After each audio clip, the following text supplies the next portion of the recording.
ನಮಸ್ಕಾರ ಸ್ನೇಹಿತರೆ, welcome to ಜ್ಞಾನ ಸಾಧನ ಅಂಡ್ ಸಾಧನಾ ಅಕಾಡೆಮಿ. ನಾನು ನಿಮ್ಮ ರಘುವೀರ್ ಕಡೂರ್, ಬೆಂಗಳೂರು, ವಿಜಯನಗರ. ಇವತ್ತು ವಿಜಯನಗರದಲ್ಲಿ ಒಂದು ರಿಮಾರ್ಕಬಲ್ ಹಿಸ್ಟಾರಿಕಲ್ ಒಂದು ಎಕ್ಸೈಟ್ಮೆಂಟ್ ಆಗಿ ಒಂದು ವಿಚಾರ ನಡೆದಿದೆ ನಮ್ಮಲ್ಲೇ ಜ್ಞಾನ ಸಾಧನದ ಈ ಹಿಂದಿನ ದಾಖಲೆಯನ್ನ ನಮ್ಮ ಜ್ಞಾನ ಸಾಧನೆಗೆ ಬಂದು ದಾಖಲೆಯನ್ನ ಮುರಿದಿದೆ. ನಮ್ಮ ಜ್ಞಾನ ಸಾಧನ ದಾಖಲೆಯನ್ನ ಮುರಿಯೋದಕ್ಕೆ ನಾವೇ ಬರಬೇಕಾಯಿತು. ಇತ್ತೀಚೆಗೆ ನಡೆದಂತಹ ಕರ್ನಾಟಕ ಪರೀಕ್ಷಾ ಪ್ರಾಧಿಕಾರದಿಂದ ಗ್ರೂಪ್ ಸಿ FTA ಪರೀಕ್ಷೆ ಏನು ನಡೆಯುತ್ತೆ, ವಿವಿಧ ಇಲಾಖೆಗಳ ನೇಮಕಾತಿ ಪರೀಕ್ಷೆ, ಹೋದ ಭಾನುವಾರ ಸುಮಾರು 30ಕ್ಕೂ ಹೆಚ್ಚು ಪ್ರಶ್ನೆಗಳು ಬಂದಿದ್ದಾವೆ. ನೇರವಾದ ಪ್ರಶ್ನೆಗಳು, nearly 30 to 35% of exam paper. 100 ಮಾರ್ಕ್ಸಿಗೆ ಲೆಕ್ಕ ಹಾಕಿ 100 ಕ್ವಶನ್ ಅಲ್ಲಿ ನಿಮಗೆ 30 to 35% ನಮ್ಮ ಸಂಸ್ಥೆಯಿಂದ ಜ್ಞಾನ ಸಾಧನದಿಂದ ಬಂದಿದೆ. ಕೇವಲ ಒಂದು 2-3 ಕೈಪಿಡಿಯಿಂದ, ಒಂದು ಜ್ಞಾನ ಸಾಧನ PSI PC ಬುಕ್ಕು, ಸಂವಿಧಾನ ಬುಕ್ಕು, PSI PC ಸಂವಿಧಾನ, ಜೊತೆಗೆ ನಮ್ಮ ಸಾಮಾನ್ಯ ಅಧ್ಯಯನ. ಇದು ಸುಮಾರು 7-8 ವರ್ಷದಿಂದನೂ ಪುಸ್ತಕ. ಯಾವುದೇ ಪರೀಕ್ಷೆ ಇರಲಿ ಇದರಲ್ಲಿ ಫಿಕ್ಸ್ ಪ್ರಶ್ನೆಗಳು ಬರ್ತವೆ. ಸುಮಾರು 10-15ಕ್ಕಿಂತ ಹೆಚ್ಚು ಪ್ರಶ್ನೆಗಳು ಬಂದಿದೆ. ಇತಿಹಾಸ ಔಟ್ ಆಫ್ ಔಟ್ ಬಂದಿದೆ. ಇದರಲ್ಲಿ ಸೈನ್ಸ್ 2 ಬಂದಿದೆ, ಜಿಯೋಗ್ರಫಿ 2 ಬಂದಿದೆ, ಎಕನಾಮಿ 1-2 ಬಂದಿದೆ. ಸೊ ಒಟ್ಟಾರೆ ಕಂಪ್ಲೀಟ್ ಆಗಿ ಕವರ್ ಆಗಿದೆ ನಮ್ಮ ಸಾಮಾನ್ಯ ಅಧ್ಯಯನ GS ಬುಕ್ ಅಲ್ಲಿ. ಜೊತೆಗೆ ನಮ್ಮ PSI PC ಗಂಗಾಧರ್ ಸರ್ ಮತ್ತೆ ನಾನು ಜೊತೆಗೆ ಲಾಕ್ಡೌನ್ ಟೈಮಲ್ಲಿ ಇದು ಮಾಡಿದ್ದು, ಆನ್ಲೈನ್ ಕ್ಲಾಸ್ ಮಾಡೋಕ್ಕೆ ಅಂತ ದುರ್ಗಕ್ಕೆ ಹೋದಾಗ ಲಾಕ್ಡೌನ್ ಬ್ಯಾಚ್ ಟೈಮಲ್ಲಿ ಇದನ್ನ ಸರ್ ಹತ್ರ ಡಿಸ್ಕಸ್ ಮಾಡಿ ಈ ತರ ಒಂದು ಸ್ಮಾಲ್ ಆಗಿ ಸಿಂಪ್ಲಿಫೈ ಆಗಿ ಪ್ರತಿಯೊಂದು ಸಂವಿಧಾನವನ್ನ ಪಾಯಿಂಟ್ಗಳನ್ನ ಒಂದು ವಿವರಣಾತ್ಮಕವಾಗಿ ಪಾಯಿಂಟ್ಸ್ ವೈಸ್ ಅಲ್ಲಿ, ನಾಟ್ ಮೋರ್ ದ ಎಕ್ಸ್ಪ್ಲನೇಷನ್ ಜಾಸ್ತಿ ಇಲ್ಲ, ಸಿಂಪ್ಲಿಫೈ ಮಾಡಿದ್ದು ಎಲ್ಲದೂ ಕವರ್ ಆಗಿದೆ. ಯಾವುದು ಮಿಸ್ ಆಗಲ್ಲ. ಯಾವುದೇ group C, PSI PC, FTA ಯಾವುದೇ ಪರೀಕ್ಷೆ, STA, RRB ಎಲ್ಲ, ಇವನ್ KS ಪ್ರಿಲಿಮ್ಸ್ಗೂ ಕೂಡ ಒಂದು ಪ್ರಶ್ನೆ ಮಿಸ್ ಆಗಿಲ್ಲ. ಇದರಲ್ಲೂ ಕೂಡ ನಿಯರ್ಲಿ 7 to 8 ಕ್ವಶನ್ ಬಂದಿದೆ ಕಂಪ್ಲೀಟ್ ಆಗಿ ಸಂವಿಧಾನ ಸಂಬಂಧಪಟ್ಟಾಗಿ. ಇದೊಂದಾಯ್ತು. ಜೊತೆಗೆ ನಮ್ಮ ಜ್ಞಾನ ಸಾಧನ ಮಾಸಪತ್ರಿಕೆಗಳು ಕರೆಕ್ಟಾಗಿ ಲಾಸ್ಟ್ ಮಂತ್ ಅಲ್ಲಿ ಜನವರಿಯಲ್ಲಿ ನಿಮಗೆ ಒಂದು ಫ್ರೀ, ಡಿಸೆಂಬರ್ ಮ್ಯಾಗಝಿನ್ ಅಂತ ಬಿಟ್ಟಿದ್ದೆ. ಬಿಫೋರ್ ಎಕ್ಸಾಮ್ 15 days 10 days ಮುಂಚಿತವಾಗಿ ಬಿಟ್ಟಿದ್ದೆ.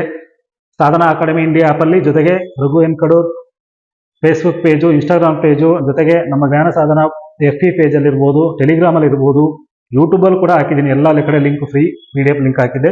ಅದರಲ್ಲಿ 5ರಿಂದ 6 ಪ್ರಶ್ನೆಗಳು ಬಂದಿದ್ದಾವೆ ನೇರವಾಗಿ ಟಾಪಿಕ್, ಡೈರೆಕ್ಟ್ ಟಾಪಿಕ್ಗೆ ಕೇಳಿದ್ದಾನೆ. ಜೊತೆಗೆ ಲಾಸ್ಟ್ ಇಯರ್ ನಮ್ಮ ಜ್ಞಾನ ಸಾಧನ 2021 ಜನವರಿ, ಮಾರ್ಚ್ ಮ್ಯಾಗಝಿನಲ್ಲೂ ಕೂಡ 2 ಪ್ರಶ್ನೆ ಬಂದಿದೆ. ಜೊತೆಗೆ 2024 ಜನವರಿಯಲ್ಲಿ ಬಿಟ್ಟಂತಹ ಒಂದು ನಮ್ಮ ಜ್ಞಾನ ಸಾಧನ ಹಾರ್ಡ್ ಕಾಪಿ ಇದೆ, ಮತ್ತೆ ಇದರಲ್ಲೂ ಕೂಡ 2 ಪ್ರಶ್ನೆಗಳು ಬಂದಿದೆ. ಜೊತೆಗೆ 2021 ಅಕ್ಟೋಬರ್ ತಿಂಗಳಲ್ಲಿ ಕೂಡ ಬಿಡುಗಡೆಯಾದಂತಹ ನಮ್ಮ ಮಾಸಪತ್ರಿಕೆಯಿಂದ 2 ಪ್ರಶ್ನೆಗಳು ಬಂದಿದೆ with GK and current affairs. ಒಟ್ಟಾರೆ ನಮ್ಮ ಜ್ಞಾನ ಸಾಧನ ಕರೆಂಟ್ ಮ್ಯಾಗಝಿನ್ ಇಂದ 3 ಮ್ಯಾಗಝಿನ್ ಇಂದ, ಮತ್ತೆ ಜಾಸ್ತಿ ಅಲ್ಲ, 3ರಿಂದ 4 ಮ್ಯಾಗಝಿನ್ ಇಂದ 10ರಿಂದ 12 ಪ್ರಶ್ನೆಗಳು ಕವರ್ ಆಗಿದೆ. 12 ಪ್ರಶ್ನೆಗಳು ಕವರ್ ಆಗಿದೆ. 12ರಿಂದ 13 ಅಂತ ಹೇಳಿ ಇನ್ನೂ ಆಲ್ಮೋಸ್ಟ್ 15 ವರೆಗೂ ರೀಚ್ ಆಗಿದೀವಿ. ಬಟ್ ಒಂದು 2-3 ಸ್ವಲ್ಪ ಬೇರೆ ದೂರ 50-50 ಇರೋದ್ರಿಂದ ಬಿಟ್ಟಿದ್ದೀನಿ. ಜೊತೆಗೆ ನಮ್ಮ GS ಪುಸ್ತಕದಿಂದ 15ರಿಂದ 17 ಪ್ರಶ್ನೆ, ಸಂವಿಧಾನ ಪುಸ್ತಕದಿಂದ 7 ಪ್ರಶ್ನೆ, ಒಟ್ಟಾರೆ 30. ಇವನ್ ನಮ್ಮ ಯೂಟ್ಯೂಬ್, ಇನ್ಸ್ಟಾಗ್ರಾಮ್ ರೀಲ್ಸ್ ಇಂದ 3 ಪ್ರಶ್ನೆಗಳು, 2 ಡೈರೆಕ್ಟ್ ಬಂದಿದೆ. ಇನ್ನೊಂದು ಭೂಕಂಪನದ ಬಗ್ಗೆ ಮಾತಾಡಿದ್ದೆ ನಾನು. ಯೂಟ್ಯೂಬ್ ರೀಲ್ಸ್ ಅನ್ನ ನೋಡಿ ಅಂತ ಯಾವುದಕ್ಕೆ ನಾವು ಒತ್ತಿ ಹೇಳ್ತಿದ್ದೆ, ಅಲ್ಲಿ ಬಹುಮುಖ್ಯವಾದ ವಿಷಯಗಳನ್ನ, ಪರೀಕ್ಷೆಯಲ್ಲಿ ಬರಬಹುದಾದಂತ ವಿಚಾರಗಳನ್ನ ನಾವು ಪ್ರಶ್ನೆ ಕೇಳ್ತಾ ಇರ್ತೀನಿ. ದಯವಿಟ್ಟು ಓದಿ, ರೀಲ್ಸ್ ನೋಡಿ, ಯಾವ್ಯಾವುದೋ ರೀಲ್ಸ್ ನೋಡಿ ಟೈಮ್ ವೇಸ್ಟ್ ಮಾಡ್ಕೊಂತೀರಾ. 2 ಮಾರ್ಕ್ಸ್ ನಿಮ್ಮ ಲೈಫ್ ನಿರ್ಧಾರ ಮಾಡುತ್ತೆ. 1 ಮಾರ್ಕ್ಸ್ ಲೈಫ್ ನಿರ್ಧಾರ ಮಾಡುತ್ತೆ. ಅವತ್ತು ರೀಲ್ಸ್ ಇಂದಾನೆ 2 ಮಾರ್ಕ್ಸ್ ಬಂದಿದೆ ಅಂದ್ರೆ ವಿಚಾರ ಗಮನಿಸಬೇಕಾದ್ದೆ. ಸರ್ ಬರೀ ಇದನ್ನೇ ಹೇಳ್ತಿದ್ದೀರಿ, 30 ಪ್ರಶ್ನೆ ಅಂತ ಹೇಳ್ತಿದ್ದೀರಿ, ತೆಗೀರಿ ಪ್ರೂಫ್ ಅಂತ ಕೇಳ್ತೀರಾ. ತೆಗಿತೀನಿ, ಇವಾಗ ಸ್ಟಾರ್ಟ್ ಮಾಡೋಣ.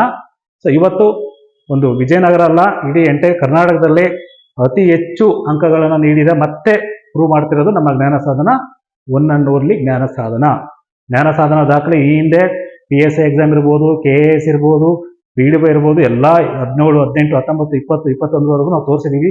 ಆಫ್ಟರ್ ಲಾಕ್ಡೌನ್ ಆದ್ರೆ ಇರೋದೇ 2-3-4 ವರ್ಷ ಆಗಿರೋದು. ಅದರಲ್ಲೂ ಕೂಡ ಬಂದಿದೆ, ನಾನು ನೋಡಿರಲಿಲ್ಲ. ಬಟ್ ಇದು ಜಸ್ಟ್ ಅಬ್ಸರ್ವ್ ಮಾಡಿದ ಪೇಪರ್ನ ಈಸಿ ಇದೆ ಅನಿಸ್ತಾ ಇತ್ತು ನನಗೆ. ಯಾಕಂದ್ರೆ ನಾವೆಲ್ಲ ನೋಡಿರೋ ವಿಚಾರಗಳು ತೆಗಿದಾವಲ್ಲ ಅಂತ. ಯಾಕೆ ಪುಸ್ತಕ ಮ್ಯಾಗಝಿನ್ ನೋಡಿದ್ದೆ ವಿಚಾರಗಳು ತುಂಬ. ನಾನು ಯಾರೋ ಸ್ಟೂಡೆಂಟ್ ಒಂದು 2-3 ಫೋಟೋ ಕಳಿಸಿದ್ರು, ಆಗ ಕುತ್ಕೊಂಡು ನಾನು ನೋಡಕ್ ಹೋಗಿದ್ದು. ಸೊ ಎಂಟೈರ್ ಒಂದೊಂದು ಪೇಜಲ್ಲಿ 2 ಪ್ರಶ್ನೆ ಬಂದಿದ್ದಾವೆ. ಆ ತರ ಪ್ರಶ್ನೆಗಳು ನಮ್ಮ ಜ್ಞಾನ ಸಾಧನದಿಂದ ಬಂದಿದೆ. ಅದನ್ನ ಪ್ರೂಫ್ ಸಮೇತ ಡಿಸ್ಕಸ್ ಮಾಡಕ್ ಹೋಗೋಣ, ಬನ್ನಿ.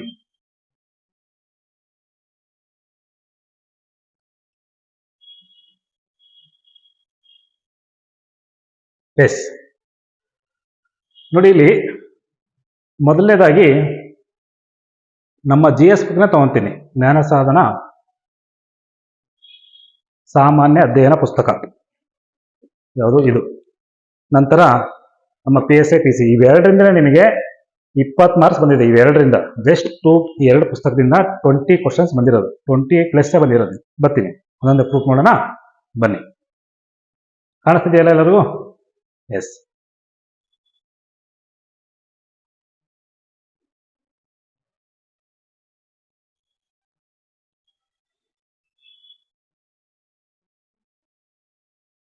ಎಸ್ 16ನೇ ಪ್ರಶ್ನೆ ನಮ್ಮ ಜ್ಞಾನ ಸಾಧನದ ಸಾಮಾನ್ಯ ಅಧ್ಯಯನ ಕೈಪಿಡಿಯಲ್ಲಿ ಮೂಡಿರ್ತಕ್ಕಂಥ KEA ನ B1 ಸೀರೀಸ್ನ 16ನೇ ಪ್ರಶ್ನೆ ನಮ್ಮ ಜ್ಞಾನ ಸಾಧನದ ಕೈಪಿಡಿಯಲ್ಲಿ 72ನೇ ಪುಟದಲ್ಲಿದೆ. ಎಷ್ಟನೇ ಪುಟದಲ್ಲಿ? 72ನೇ ಪುಟದಲ್ಲಿ. ಎಸ್ ನೋಡಿ, ಫೆಬ್ರವರಿ 1947ರಲ್ಲಿ ಬ್ರಿಟಿಷ್ ಸಂಸತ್ತಿನಲ್ಲಿ ಬ್ರಿಟಿಷರು ಭಾರತದಿಂದ ಸದ್ಯದಲ್ಲೇ ಕಾಲು ತೆಗೆಯಲಿದ್ದಾರೆ ಅಥವಾ ಭಾರತ ಬಿಟ್ಟು ಹೊರಡಲಿದ್ದಾರೆ ಅಂತೇಳಿ ಅವರ ಬ್ರಿಟಿಷ್ ಸಂಸತ್ತಿನಲ್ಲೇ ಬ್ರಿಟಿಷ್ ಅಧಿಕಾರಿಯೇ ಈ ಒಂದು ಘೋಷಣೆಯನ್ನ ಮಾಡ್ತಾರೆ. ಅದು ಯಾವಾಗ ಅಂದ್ರೆ ಫೆಬ್ರವರಿ 20, 1947ರಲ್ಲಿ. ಸೊ ಬನ್ನಿ, ಯಾರವರು ಅಂದ್ರೆ ಕ್ಲೆಮೆಂಟ್ ಅಟ್ಲಿ. ಯಾರೇಳಿ? ಕ್ಲೆಮೆಂಟ್ ಅಟ್ಲಿ ಅವರು ಈ ಘೋಷಣೆಯನ್ನ ಮಾಡ್ತಾರೆ. ಸೊ ಇದು ನಮ್ಮ ಯಾವುದು 72ನೇ ಪುಟ, ಅಲ್ಲಿಗೆ ಹೋಗೋಣ. ಅಲ್ಲಿ ಯಾವ ತರ ಬಂದಿದೆ ಮಾಹಿತಿ. ಇದೇ ಒಂದು ಬ್ರಿಟಿಷ್ ಪಾರ್ಲಿಮೆಂಟ್ ಅಲ್ಲಿ ಅವ್ರು ಘೋಷಣೆ ಮಾಡ್ತಾರೆ. ಆ ಘೋಷಣೆ ಏನಾಗಿರುತ್ತೆ ಅಂದ್ರೆ 1948ರ ಜೂನ್ ಒಳಗೆ ಭಾರತಕ್ಕೆ ಅಧಿಕಾರ ಹಸ್ತಾಂತರ ಘೋಷಣೆ. ಅರ್ಥಾಯ್ತಾ? ಅಂದ್ರೆ ಇನ್ನೇನು ಸ್ವತಂತ್ರ ಬರ್ತಾ ಇರುತ್ತೆ ಭಾರತಕ್ಕೆ 1947 ಆಸುಪಾಸು. ಸೊ ಅಷ್ಟೊತ್ತಿಗೆಲ್ಲ ಖಾಲಿ ಮಾಡ್ತೀವಿ ನಾವು ಅಂತ ಅವರೇ ಹೇಳ್ತಾರೆ. ಸೊ ಯಾವ ಸಂದರ್ಭದಲ್ಲಿ ಬನ್ನಿ ನಮ್ಮ ಪುಸ್ತಕದಲ್ಲಿ ನೋಡೋಣ. ಜ್ಞಾನ ಸಾಧನ ಪುಟ 72 ಸಾಮಾನ್ಯ ಅಧ್ಯಯನ ಪುಸ್ತಕದಲ್ಲಿ ನೋಡಿ, ಇಲ್ಲಿ 1947 ಫೆಬ್ರವರಿ 20ರಂದು ಅಟ್ಲಿ ಅವರು ಪಾರ್ಲಿಮೆಂಟ್ ನಲ್ಲಿ 1948ರ ಜೂನ್ ಒಳಗಾಗಿ ಭಾರತಕ್ಕೆ ಅಧಿಕಾರ ಹಸ್ತಾಂತರ ಮಾಡ್ತೀವಿ, ಅಂದ್ರೆ ಭಾರತವನ್ನ ಬಿಟ್ಟು ಹೊರಡ್ತಾರೆ ಬ್ರಿಟಿಷರು ಅಂತ ಇಂಡೈರೆಕ್ಟ್ ಆಗಿ ಪ್ರಶ್ನೆ ಕೇಳಿದ್ದಾರೆ. ಅಂದ್ರೆ ಡೈರೆಕ್ಟ್ ಪ್ರಶ್ನೆ ಅದು, ಇಲ್ಲಿ ಹಸ್ತಾಂತರ, ಅಲ್ಲಿ ಖಾಲಿ ಮಾಡ್ತೀವಿ ಅಂತ ಹೇಳಿದ್ದಾರೆ ಅಷ್ಟೇನೆ. ಸೊ ಇಷ್ಟು ವಿಚಾರ ನೆನ್ಪಿಟ್ಕೊಳ್ಳಿ. ಬಟ್ ಆ ಸಮಯದಲ್ಲಿ ಯಾರಾಗಿದ್ರು? 1947 ಮಾರ್ಚ್ 24 ಭಾರತಕ್ಕೆ ಅಧಿಕಾರ ಹಸ್ತಾಂತರಿಸುವುದಕ್ಕಾಗಿ ಗವರ್ನರ್ ಜನರಲ್ ಆಗಿ ಲಾರ್ಡ್ ಮೌಂಟ್ ಬ್ಯಾಟನ್ ಅನ್ನ ನೇಮಿಸಲಾಯಿತು. ಇದನ್ನು ಕೂಡ ಎಕ್ಸಾಮ್ ಪ್ರಶ್ನೆ ಕೇಳಬಹುದು. ಅದ್ರ ಇಂದ ಆಸುಪಾಸಲ್ಲಿ ಇದನ್ನ ವಿಚಾರ ನೆನ್ಪಿಟ್ಕೊಳ್ಳಿ. ನೆಕ್ಸ್ಟ್ ಪ್ರಶ್ನೆ ಹೋಗೋಣ. ಒಂದಾಯ್ತು ನೆನ್ಪಿಟ್ಕೊಳ್ಳಿ. ನೆಕ್ಸ್ಟ್ ಹೋಗ್ತಿದ್ದೀನಿ. ಎಸ್ 59ನೇ ಪ್ರಶ್ನೆ. ಕೆಳಗಿನ ಕಥನಗಳನ್ನು ಕಾಲಾನುಕ್ರಮದಲ್ಲಿ ಜೋಡಿಸಿ ಕೊಟ್ಟಿರುವ ಕೋಡ್ಗಳಿಂದ ಸರಿಯಾದ ಉತ್ತರವನ್ನ ಆಯ್ಕೆ ಮಾಡಿ ಅಂತ ಕೊಟ್ಟಿದ್ದಾರೆ. ಸೊ ವಾಂಡಿವಾಶ್ ಕದನ ಶ್ರೀರಂಗಪಟ್ಟಣ, ವಾಂಡಿವಾಶ್ 1760, ಶ್ರೀರಂಗಪಟ್ಟಣ 1799, ಮೊದಲನೇ ಆಂಗ್ಲೋ ಮೈಸೂರು 1767. ಸೊ ಇದೆಲ್ಲ ಜಾಸ್ತಿ ಎಕ್ಸ್ಪ್ಲೇನ್ ಮಾಡಲ್ಲ, ನಿಮಗೆ ಪ್ರತಿಯೊಂದು ಕ್ವಶನ್ ಮುಗಿಸ್ಬೇಕನ್ನೋ 1 ಅವರ್ ಒಳಗಡೆ. ಹಂಗೆ ಜಸ್ಟ್ ಎಲ್ಲ ಮೆನ್ಷನ್ ಮಾಡಿದ್ದೀನಿ ನೋಡ್ಕೊಳ್ಳಿ. ಸೊ ಈ ಪ್ರಶ್ನೆಗೆ ಸರಿಯಾದ ಉತ್ತರ 4ನೇ ಆಪ್ಷನ್. ಜ್ಞಾನ ಸಾಧನದ ಸಾಮಾನ್ಯ ಅಧ್ಯಯನ ಪುಸ್ತಕ 55 ಮತ್ತು 56ನೇ ಪುಟದಲ್ಲಿ ಲಭ್ಯ ಇದೆ. ಬನ್ನಿ ಆ ಪುಟ ನೋಡೋಣ. ಎಸ್ ನೋಡಿ, ಪ್ರಶ್ನೆ ಸಂಖ್ಯೆ 59 B1 ಸೀರೀಸ್ ಅಲ್ಲಿ ಮೊದಲನೇ ಆಂಗ್ಲೋ ಮೈಸೂರು ಯುದ್ಧ 1767, ಎರಡನೇ ಆಂಗ್ಲೋ ಮೈಸೂರು ಯುದ್ಧ, ನಂತರ 4ನೇ ಆಂಗ್ಲೋ ಮೈಸೂರು ಯುದ್ಧ, ಇದೇ ಶ್ರೀರಂಗಪಟ್ಟಣ ಕದನ. ಇಲ್ಲೇ ನಡೆಯುತ್ತೆ ಶ್ರೀರಂಗಪಟ್ಟಣ ಕದನ ಅಂತ ಏನು ನಡೀತಲ್ಲ, ಇದು 4ನೇ ಆಂಗ್ಲೋ ಮೈಸೂರು ಯುದ್ಧದ ಸಮಯದಲ್ಲೇ ಅಲ್ಲೇ ಶ್ರೀರಂಗಪಟ್ಟಣದಲ್ಲೇ ಆ ಯುದ್ಧ ಆಗೋದು. ಹಾಗಾಗಿ ಶ್ರೀರಂಗಪಟ್ಟಣ ಯುದ್ಧ ಅಂತ ಇಲ್ಲಿ ಕೊಟ್ಟಿದ್ದಾರೆ. ಇದು 4ನೇ ಆಂಗ್ಲೋ ಮೈಸೂರು ಯುದ್ಧ. ಕ್ಲಿಯರ್? ಸೊ ಅದು 1799. ನಂತರ ವಾಂಡಿವಾಶ್ ಕದನ 1760 ಜನವರಿ ನಡೆಯುತ್ತೆ. ಸೇಮ್ ಅದೇ ಪ್ರಶ್ನೆಗೆ 59ನೇ ಪ್ರಶ್ನೆಗೆ ವಾಂಡಿವಾಶ್ ಕದನ, ಅದು ಕೂಡ ನಿಮಗೆ ಇಲ್ಲಿ ಇನ್ಕ್ಲೂಡ್ ಆಗಿದೆ. ಕ್ಲಿಯರ್? ವಾಂಡಿವಾಶ್ ಕದನ ಆಯಿತು, ಶ್ರೀರಂಗಪಟ್ಟಣ ಕದನ, ಅದೇ 4ನೇ ಆಂಗ್ಲೋ ಮೈಸೂರು ಯುದ್ಧ, ಮೊದಲನೇ ಆಂಗ್ಲೋ ಮೈಸೂರು ಕದನ ಮತ್ತೆ ಎರಡನೇ ಆಂಗ್ಲೋ ಮೈಸೂರು ಕದನ. ಕ್ಲಿಯರ್? ಸರಿಯಾದ ಉತ್ತರ ಕಾಲಾನುಕ್ರಮದಲ್ಲಿ 4ನೇ ಆಪ್ಷನ್ ಸರಿಯಾಗಿದೆ. ಸೊ ಇದು ಕೂಡ ಬಂದಿದೆ ನಮ್ಮ ಜ್ಞಾನ ಸಾಧನ ಸಾಮಾನ್ಯ ಅಧ್ಯಯನ ಪುಸ್ತಕದಲ್ಲಿ. ಮುಂದೆ ಹೋಗೋಣ. ಇನ್ನು ಮ್ಯಾಗ್ಝಿನ್ ಅಲ್ಲಿ ಅಂತ ನೋಡ್ಬಿಟ್ರೆ ಶಾಕ್ ಆಗ್ಬಿಡ್ತೀರ. ಫಸ್ಟ್ ಕ್ವಶನ್ ನಮ್ಮ ಮ್ಯಾಗ್ಝಿನ್ KEA B ಸೀರೀಸ್ ಅಲ್ಲಿ ಫಸ್ಟ್ ಕ್ವಶನ್ ಬಂದಿದೆ, ಲಾಸ್ಟ್ 100 ಕ್ವಶನ್ ಬಂದಿದೆ. ಅಂದ್ರೆ 100, 1 ಮತ್ತೆ 100 ಶತಕ. ಬಟ್ ನಾವು 30ಕ್ಕೆ ನಾಟ್ ಔಟ್ ಆಗಿದ್ದೀವಿ, ಔಟ್ ಆಗಿಲ್ಲ. ಸೊ ಮುಂದಿನ ದಿನಗಳಲ್ಲಿ ಇನ್ನೂ ಕಂಟಿನ್ಯೂ ಮಾಡ್ತೀವಿ ಅಂತ ರನ್ನ 30ಕ್ಕೆ ನಿಲ್ಸಲ್ಲ, 50ಕ್ಕೆ ರೀಚ್ ಮಾಡ್ತೀವಿ. ಮುಂಬರುವ PC to DC ಪುಸ್ತಕ ಬರುತ್ತಲ್ಲ, ಇನ್ನೂ ಇದ್ರ ಜೊತೆಗೆ ನಿಮಗೆ ಪ್ಲಸ್ ಪಾಯಿಂಟ್ ಆಗುತ್ತೆ. ಮುಂದಿನ ಪ್ರಶ್ನೆ ಹೋಗೋಣ. ಎಸ್, ಈ ಪ್ರಶ್ನೆ ಬಹಳ ಇಂಟ್ರೆಸ್ಟಿಂಗ್, ಚೆನ್ನಾಗಿ ಕೊಟ್ಟಿದ್ದಾನೆ. ಕೆಲವೊಂದು ಪಾಯಿಂಟ್ ಎಲ್ಲೆಲ್ಲಿ ಅಂದ್ರೆ ಕೆಲವೊಂದು ಆಯಾ ಟಾಪಿಕ್ ಅಲ್ಲೇ ಕೊಟ್ಟಿದ್ದಾನೆ, ಕೆಲವೊಂದು ಬೇರೆ ಬೇರೆ ಟಾಪಿಕ್ ಅಲ್ಲಿ ಸಬ್ ಟಾಪಿಕ್ ನ ಒಂದೊಂದ್ ಕಡೆ ತಂದು ಜೋಡಿಸಿ ಹೊಂದಿಸಿ ಬರೀ ಅಂತ ಕೊಟ್ಟಿದ್ದಾನೆ. ಇದು ಆಲ್ಮೋಸ್ಟ್ ಒಂದೇ ಟಾಪಿಕ್ ಅಲ್ಲೇ ಬರುತ್ತೆ. ಬನ್ನಿ, ಮೈಸೂರು ದಿವಾನರ ಆಳ್ವಿಕೆ ಸಂದರ್ಭದಲ್ಲಿ ಈ ಒಂದು ಕಾಲಾನುಕ್ರಮದಲ್ಲಿ ಕೊಡಬೇಕು. ಮೈಸೂರು ದಿವಾನರ ಹೆಸರುಗಳನ್ನು ಸರಿಯಾದ ಅನುಕ್ರಮಣೆಯಲ್ಲಿ ಜೋಡಿಸಿರುವುದನ್ನ ಆಯ್ಕೆ ಮಾಡಿ. ಅದು ಆಪ್ಷನ್ 4 ಸರಿಯಾದ ಉತ್ತರ. ಸೊ ವಿ ಪಿ ಮಾಧವರಾವ್, ನಂತರ ವಿಶ್ವೇಶ್ವರಯ್ಯನವರು, ನಂತರ ಮಿರ್ಜಾ ಇಸ್ಮೇಲ್, ನೆಕ್ಸ್ಟ್ ಎನ್ ಮಾಧವರಾವ್, ನ್ಯಾಮತಿ ಮಾಧವರಾವ್ ಅಂತ ಅವರ ಹೆಸರು. ಸೊ ಅವ್ರದ್ದು ಕೂಡ ಜ್ಞಾನ ಸಾಧನ 91, 92, 93ನೇ ಪುಟದಲ್ಲಿ GS ಬುಕ್ ಅಲ್ಲಿ ಲಭ್ಯ ಇದೆ. ಬನ್ನಿ ನೋಡೋಣ. ಎಸ್, ಪುಟ ಸಂಖ್ಯೆ ಕಾಣ್ತಿದೆಯಾ? 91. ನೋಡಿ 91. ನೆಕ್ಸ್ಟ್ ಬನ್ನಿ ಇಲ್ಲಿ V P Madhavrao, sir M Visvesvaraya with year ಇದೆ. ನಂತರ ದಿವಾನ್ ಮಿರ್ಜಾ ಇಸ್ಮಾಯಿಲ್, ನಂತರ ದಿವಾನ್ ನ್ಯಾಮತಿ ಮಾಧವರಾವ್, ಎನ್ ಮಾಧವರಾವ್, ನೆನ್ಪಿಟ್ಕೊಳ್ಳಿ. ಸೊ ಇಷ್ಟ ಆಯ್ತು. ನೆಕ್ಸ್ಟ್ ಪ್ರಶ್ನೆ ಹೋಗೋಣ. ಎಸ್, ಇದನ್ನ ಆಲ್ಮೋಸ್ಟ್ ಎಲ್ಲರೂ ಈಸಿ ಅಂತ ಬರ್ದಿರ್ತೀರಾ, ಬಟ್ ಆದ್ರೂ ಕನ್ಫ್ಯೂಷನ್ ಮಾಡ್ಕೊಂಡಿರ್ತೀರಾ. ಇರ್ಲಿ. 1616 ಹೊತ್ತಿಗೆ ಇಂಗ್ಲಿಷ್ ಈಸ್ಟ್ ಇಂಡಿಯಾ ಕಂಪನಿ ಭಾರತದ ಪಶ್ಚಿಮ ಭಾಗದಲ್ಲಿ ಕಾರ್ಖಾನೆಗಳನ್ನ ಹೊಂದಿತ್ತು. ಯಾವ್ಯಾವುದು ಅಂತ, ಸ್ಥಳಗಳು ಯಾವುದು ಅಂತ ಕೇಳಿದರೆ, ಸೊ ರೈಟ್ ಆನ್ಸರ್ ಯಾವುದು?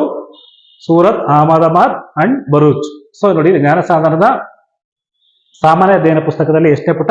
53ನೇ ಪುಟಕ್ಕೆ ಹೋಗೋಣ ಬನ್ನಿ. ನೋಡಿ, ಇಲ್ಲಿ ಇಂಗ್ಲಿಷರು ಬ್ರಿಟಿಷ್ ಈಸ್ಟ್ ಇಂಡಿಯಾ ಕಂಪನಿ ಸ್ಥಾಪನೆ ಮಾಡ್ತಾರೆ. ನಂತರ ಅವರ ಒಂದು ವಸಾಹತು ಕೇಂದ್ರಗಳನ್ನ ಪ್ರಾರಂಭ ಮಾಡ್ತಾರೆ. ಇಲ್ಲಿ ಸೂರತ್, ಮಹಾರಾಷ್ಟ್ರದ ಸೂರತ್, ಅಹಮದಾಬಾದ್, ನಂತರ ಬ್ರೂಚ್. ಇಲ್ಲಿ ಬ್ರೂಚ್ ಅನ್ನೋದನ್ನ ಬರೂಚ್ ಅಂತ ಕೊಟ್ಟಿದ್ದಾನೆ ಆಪ್ಷನ್ ಅಲ್ಲಿ. ಸೊ ಕನ್ಫ್ಯೂಸ್ ಆಗಬೇಡಿ. ಇಲ್ಲಿ ಎಸ್, ಬರೂಚ್. ಸೂರತ್, ಅಹಮದಾಬಾದ್, ಬರೂಚ್ ಇದು ಸರಿಯಾದ ಉತ್ತರ. ಸೂರತ್, ಅಹಮದಾಬಾದ್, ಬರೂಚ್ ಆಪ್ಷನ್ 1 ಸರಿಯಾದ ಉತ್ತರ.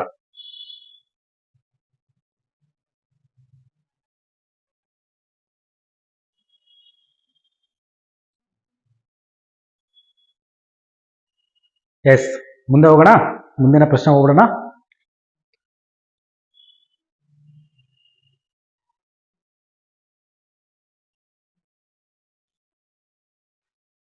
ಎಸ್, ಶಿವಾಜಿಯ ಆಳ್ವಿಕೆ ಇದ್ದಾಗ ಜನರ ಮೇಲೆ ವಿಧಿಸಲಾಗಿದ್ದ 2 ವಿಧದ ತೆರಿಗೆಗಳು ಯಾವುವು ಅಂತ ಕೇಳಿದ್ದೇನೆ.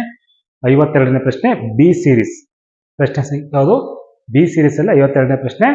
ನಮ್ಮ ಜ್ಞಾನ ಸಾಧನದ GS ಬುಕ್ ಅಲ್ಲಿ ಪುಟ 47ರಲ್ಲಿ ಉತ್ತರ ಬಂದಿದೆ.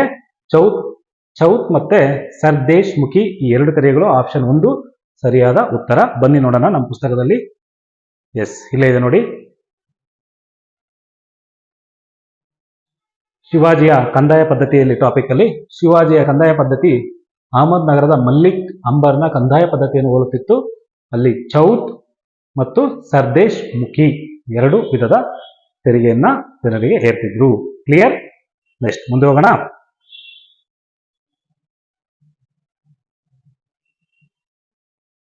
ಎಸ್, ನಂತರ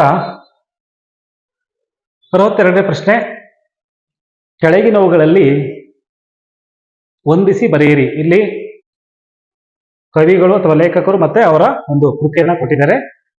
ಆಲ್ಮೋಸ್ಟ್ ಇದೊಂದು ಹೊಂದಿಸಿ ಬರೀರಿ ಸ್ವಲ್ಪ ಒಂದೇ ಕಡೆ ಇದಾವೆ ಅಷ್ಟೇ. ಇನ್ನೆಲ್ಲ ಬೇರೆ ಬೇರೆ ಹೊಂದಿಸಿ ಬರೀರಿ. ಡಿಫ್ರೆಂಟ್ ಒಂದೇ ಟಾಪಿಕ್ ಇರುತ್ತೆ, ಬಟ್ ಆ ಟಾಪಿಕ್ ರಿಲೇಟೆಡ್ ಅಲ್ಲೇ ಕೊಡ್ತಿಲ್ಲ. ಹೊಂದಿಸಿ ಬರೀರಿ ಉದಾಹರಣೆ, ಈಗ ಇವರೆಲ್ಲ ಒಂದೇ ಅಂದ್ರೆ ಯಾವುದು ಕಲ್ಯಾಣಿ ಚಾಲುಕ್ಯರ ಒಂದು ಇದರಲ್ಲಿ ಮಂತ್ರಿಗಳು ಬರ್ತಾರೆ ಇವರು. ಅಲ್ಲಿನ ಒಂದು ಆ ಸಮಯದಲ್ಲಿ ಬಂದಂತಹ ಕವಿಗಳು ಮತ್ತು ಅವ್ರ ಕೃತಿಗಳು. ಬಟ್ ಕೆಲವೊಂದ್ಸತಿ ಬೇರೆ ಬೇರೆ ಟಾಪಿಕ್ ನ ತಗೊಂಡ್ಬಂದು ಅಲ್ಲಿ ಹೊಂದಿಸಿ ಬರೀರಿ ಅಂತ ಕೊಡ್ತಾ ಇದ್ದಾರೆ. ಸೊ ಆ ಪ್ರಶ್ನೆಗಳು ಟಫ್ ಆಗ್ತಿದೆ ಅಂದ್ರೆ ಎಕ್ಸಾಮ್ ಅಲ್ಲಿ ನಿಮ್ಮನ್ನ ಅನ್ವೇಷಣೆ ಮಾಡ್ತಾ ಇದ್ದಾರೆ, ನಿಮ್ಮ ತಾಳ್ಮೆಯನ್ನು ಪರೀಕ್ಷೆ ಮಾಡ್ತಾ ಇದ್ದಾರೆ. ಸೊ ಸ್ಮಾರ್ಟ್ ವರ್ಕ್ ಮಾಡ್ಬೇಕಂದ್ರೆ ಆಳವಾದ ಅಧ್ಯಯನ ಮಾಡಬೇಕು. ಇದು ಓಕೆ, ಇದು ನೇರವಾದ ಟಾಪಿಕ್. ಇದೆ ಒಂದೇ ಒಂದು ಚಾಪ್ಟರ್ ಅಲ್ಲೇ ಕೊಟ್ಟಿದ್ದಾನೆ ಎಲ್ಲರನ್ನು ಕೂಡ. ಬನ್ನಿ. ಸೊ ಇಲ್ಲಿ ಕೀರ್ತಿವರ್ಮ, ಗೋವೈದ್ಯ, ಶ್ರೀಧರಾಚಾರ್ಯ, ಜಾತಕ ತಿಲಕ, 2ನೇ ನಾಗವರ್ಮ, ಕಾವ್ಯಾವಲೋಕನ, ನಾಗಚಂದ್ರ, ಮಲ್ಲಿನಾಥ ಪುರಾಣ. ನಮ್ಮ ಜ್ಞಾನ ಸಾಧನದಲ್ಲಿ ಇಲ್ಲಿ ಸರಿಯಾದ ಉತ್ತರ 4ನೇ ಆಯ್ಕೆ. ಜ್ಞಾನ ಸಾಧನದಲ್ಲಿ ಪುಟ ಸಂಖ್ಯೆ 112 ಕಲ್ಯಾಣಿ ಚಾಲುಕ್ಯರು ಹೇಳಿದ್ನಲ್ಲ, ಕಲ್ಯಾಣಿ ಚಾಲುಕ್ಯರ ಚಾಪ್ಟರ್ ಅಲ್ಲಿ ಒಂದೇ ಕಾಲಮ್ ಅಲ್ಲೇ ಕೊಟ್ಟಿದ್ದಾರೆ ಪ್ರಶ್ನೆ ನೇರವಾಗಿ. ಕ್ಲಿಯರ್? ಎಸ್. ಎಷ್ಟು ಮುಂದೆ ಹೋಗೋಣ.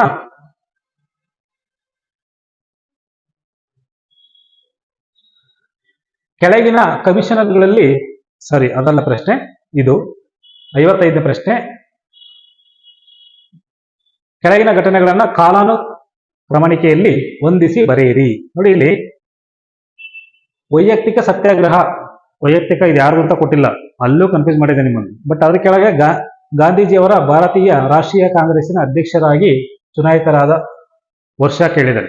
ಗಾಂಧೀಜಿಯವರು ಯಾವುದು ರಾಷ್ಟ್ರೀಯ ಕಾಂಗ್ರೆಸ್ನ ಅಧ್ಯಕ್ಷರಾಗಿ ಆ ವರ್ಷ ಆಯ್ಕೆಯಾದರು. ಅಂದ್ರೆ ಇದನ್ನ ಇಲ್ಲಿ ವೈಯಕ್ತಿಕ ಕಾಂಗ್ರೆಸ್ ಯಾರು ಅಂತ ಕೊಟ್ಟಿಲ್ಲ ಅವರು.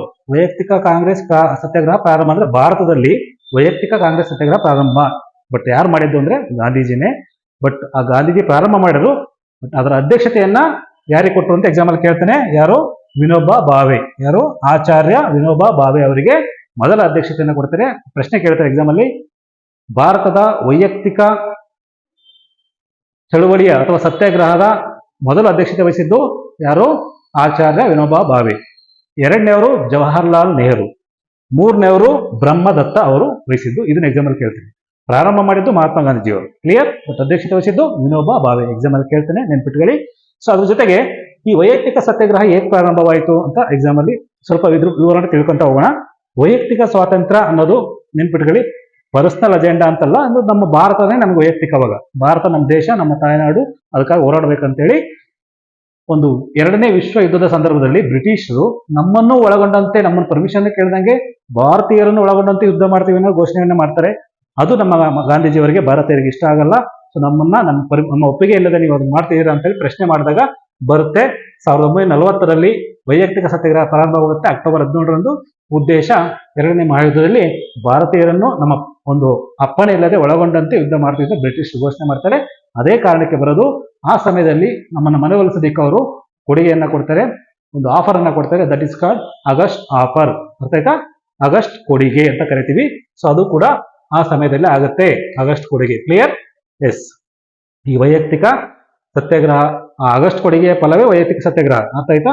ಆ ಸಮಯದಲ್ಲಿ ಅವರ ವಿರುದ್ಧ ನಾವು ಹೋರಾಟ ಮಾಡಲು ವೈಯಕ್ತಿಕ ಸತ್ಯಾಗ್ರಹವನ್ನ ಪ್ರಾರಂಭ ಮಾಡ್ತೀವಿ. ಕ್ಲಿಯರ್? ಸೊ ನಂತರ ಗಾಂಧೀಜಿಯವರು ಭಾರತೀಯ ರಾಷ್ಟ್ರೀಯ ಕಾಂಗ್ರೆಸ್ನ ಅಧ್ಯಕ್ಷರಾಗಿ ಚುನಾಯಿತರಾಯಿತು ಯಾವಾಗ? ಸರ್ ಇಲ್ಲೇ ಹೇಳ್ತಿದ್ದೀರಾ, ನಿಮ್ ಪ್ರೂಫ್ ತೋರಿಸಿ ಮುಂದಕ್ಕೆ ಹೋಗೋಣ. ಅಲ್ಲೇ ಹೇಳ್ಬಿಡ್ತೀನಿ, ಬನ್ನಿ ಅಲ್ಲಿ ಹೋಗ್ಬಿಟ್ಟು. ಎಸ್. ಇಲ್ಲಿ ಬಂಗಾಳದ ವಿಭಜನೆ, ಅದೊಂದು ಪಾಯಿಂಟ್ ಹೇಳೋಗ್ಬಿಡ್ತೀನಿ. ಬಂಗಾಳದ ವಿಭಜನೆ ಬೇರೆ, ಬಂಗಾಳ ವಿಭಜನೆಯನ್ನು ವಾಪಸ್ ಕಾಣೋದು ಬೇರೆ. ಆ ಒಂದು ಡೇಟು ಕೊಟ್ಟಿದ್ದಾರೆ. ಇಂತ್ಯಗತ 1911ರಲ್ಲಿ ಆಗುತ್ತೆ. ಸೊ ಇಂಗ್ಲೆಂಡ್ನ 5ನೇ ದೊರೆ ಜಾರ್ಜ್ ಆದೇಶದ ಮೇರೆಗೆ. ಯಾರು ಆದೇಶ ಮಾಡಿದ್ದು ಅಂತ ಕೇಳ್ತಾರೆ. ಆ ಸಮಯದಲ್ಲಿ ವೈಸರಾಯ್ ಯಾರಾಗಿದ್ರು ಅಂತ ಕೇಳ್ತಾನೆ. ಎರಡನೇ ಲಾರ್ಡ್ ಆರ್ಡಿಂಜ್ ವೈಸರಾಯ್ ಆಗಿದ್ರು. ಅದು ನೆನ್ಪಿಟ್ಕೊಳ್ಳಿ, ಎಕ್ಸಾಮ್ ಅಲ್ಲಿ ಕೇಳ್ತಾನೆ. ಆ ಸಮಯದಲ್ಲಿ ವೈಸರಾಯ್ ನಮ್ಮ ಯಾರು ದೊರೆ, ಇಂಗ್ಲೆಂಡ್ನ ಯಾವ ದೊರೆ ಆದೇಶ ಕೊಟ್ಟಿದ್ದು ಯಾವ್ದನ್ನ? ಬಂಗಾಳ ವಿಭಜನೆ ವಾಪಸ್ ತಗೊಂತೀವಿ ಅನ್ನೋದನ್ನ. ಸೊ ಅದನ್ನು ಎಕ್ಸಾಮ್ ಅಲ್ಲಿ ಕೇಳ್ತಾನೆ, ನೆನ್ಪಿಟ್ಕೊಳ್ಳಿ. ಇನ್ನು UGC ಸ್ಥಾಪನೆ ಗೊತ್ತಿದೆ, ಯೂನಿವರ್ಸಿಟಿ ಗ್ರ್ಯಾಂಟ್ ಕಮಿಷನ್. ಆಕ್ಚುಲಿ ನೋಡಿ, ಇವಕ್ಕೂ ಸಂಬಂಧ ಇಲ್ಲ. ಬಟ್ ಆ ಸ್ವತಂತ್ರ ಪೂರ್ವದಲ್ಲಿ ಇವೆಲ್ಲ ಹತ್ತಿರದಲ್ಲೇ ಇದ್ದು, ಆಸುಪಾಸು. ಅರ್ಥ ಆಯ್ತಾ? ಯೂನಿವರ್ಸಿಟಿ ಗ್ರ್ಯಾಂಟ್ ಕಮಿಷನ್ ಸ್ಥಾಪನೆ ಆಗಿದ್ದು ಆ ಸಮಯದಲ್ಲೇ 1956ರಲ್ಲಿ. ಎಕ್ಸಾಮ್ ಅಲ್ಲಿ ಕೇಳ್ತಾನೆ, UGCಯ ಮೊದಲ ಅಧ್ಯಕ್ಷರು ಯಾರು ಅಂತ ಕೇಳಿದ್ರೆ ಚೇರ್ಮನ್ CD ದೇಶ್ಮುಖ್. ಯಾರು? CD ದೇಶ್ಮುಖ್. ಇವರು UGCಯ ಮೊದಲ ಅಧ್ಯಕ್ಷರು. ಹೌದು. ಅದಕ್ಕಿಂತ ಮುಂಚಿತವಾಗಿ RBI, ಸ್ವತಂತ್ರ ಪೂರ್ವದಲ್ಲಿ RBI ಸ್ಥಾಪನೆ ಆದಾಗ RBIನ ಸ್ವತಂತ್ರ ಪೂರ್ವದ ಮೊದಲ ಅಧ್ಯಕ್ಷರು, RBIನ ಅಧ್ಯಕ್ಷರು ಯಾರಾಗಿದ್ದು ಅಂದ್ರೆ RBIನ ಗವರ್ನರ್ ಯಾರಾಗಿದ್ದು ಅಂದ್ರೆ CD ದೇಶ್ಮುಖ್ ಅವರು ಕೂಡ. ಎಕ್ಸಾಮ್ ಅಲ್ಲಿ ಈ ತರ ಎಲ್ಲ ಪಾಯಿಂಟ್ಸ್ ಬರ್ತವೆ. ಹಂಗಾಗಿ ವಿವರಣೆ ಸ್ವಲ್ಪ ಬರ್ಕೊಂಡಿದ್ದೀನಿ. ಕ್ಲಿಯರ್? ಎಸ್.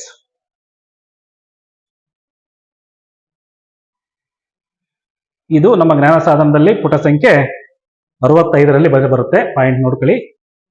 ಕ್ರಾಂತಿಕಾರಿ ಸಂಘಟನೆಗಳು ಮತ್ತೆ ಸ್ಥಾಪಕರು ಇಲ್ಲೂ ಕೊಟ್ಟಿದ್ದೀವಿ. ಇಲ್ಲೂ ಇದೆ ನೋಡಿ. ಇಂಗ್ಲೆಂಡ್ನ ದೊರೆ 5ನೇ ಜನಾದೇಶದಲ್ಲಿ 1900 ಬಂಗಾಳ ವಿಭಜನೆ ರದ್ದತಿ ಅಂದ್ರೆ ವಾಪಸ್ ತಗೊಳ್ಳೋದು. ಇದೊಂದು ಪಾಯಿಂಟ್ ಆಯ್ತು. ನೆಕ್ಸ್ಟ್ 1924ರ ಕಾನ್ಪುರ ಪಿತೂರಿ ಮೊಕದ್ದಮೆ ಅಥವಾ ಬೆಳಗಾವಿ ಅಧಿವೇಶನ. ಅದೇ ಸಂದರ್ಭದಲ್ಲಿ ಬೆಳಗಾವಿ ಅಧಿವೇಶನದಲ್ಲಿ ಮೊದಲು ಅಧ್ಯಕ್ಷತೆಯನ್ನು ವಹಿಸ್ಕೊಳ್ತಾರೆ. ಯಾರು? ಗಾಂಧೀಜಿಯವರು. 1924ರಲ್ಲಿ ಬೆಳಗಾವಿ ಅಧಿವೇಶನ ಅಧ್ಯಕ್ಷತೆ ವಹಿಸಿಕೊಳ್ಳೋದು. ನಂತರ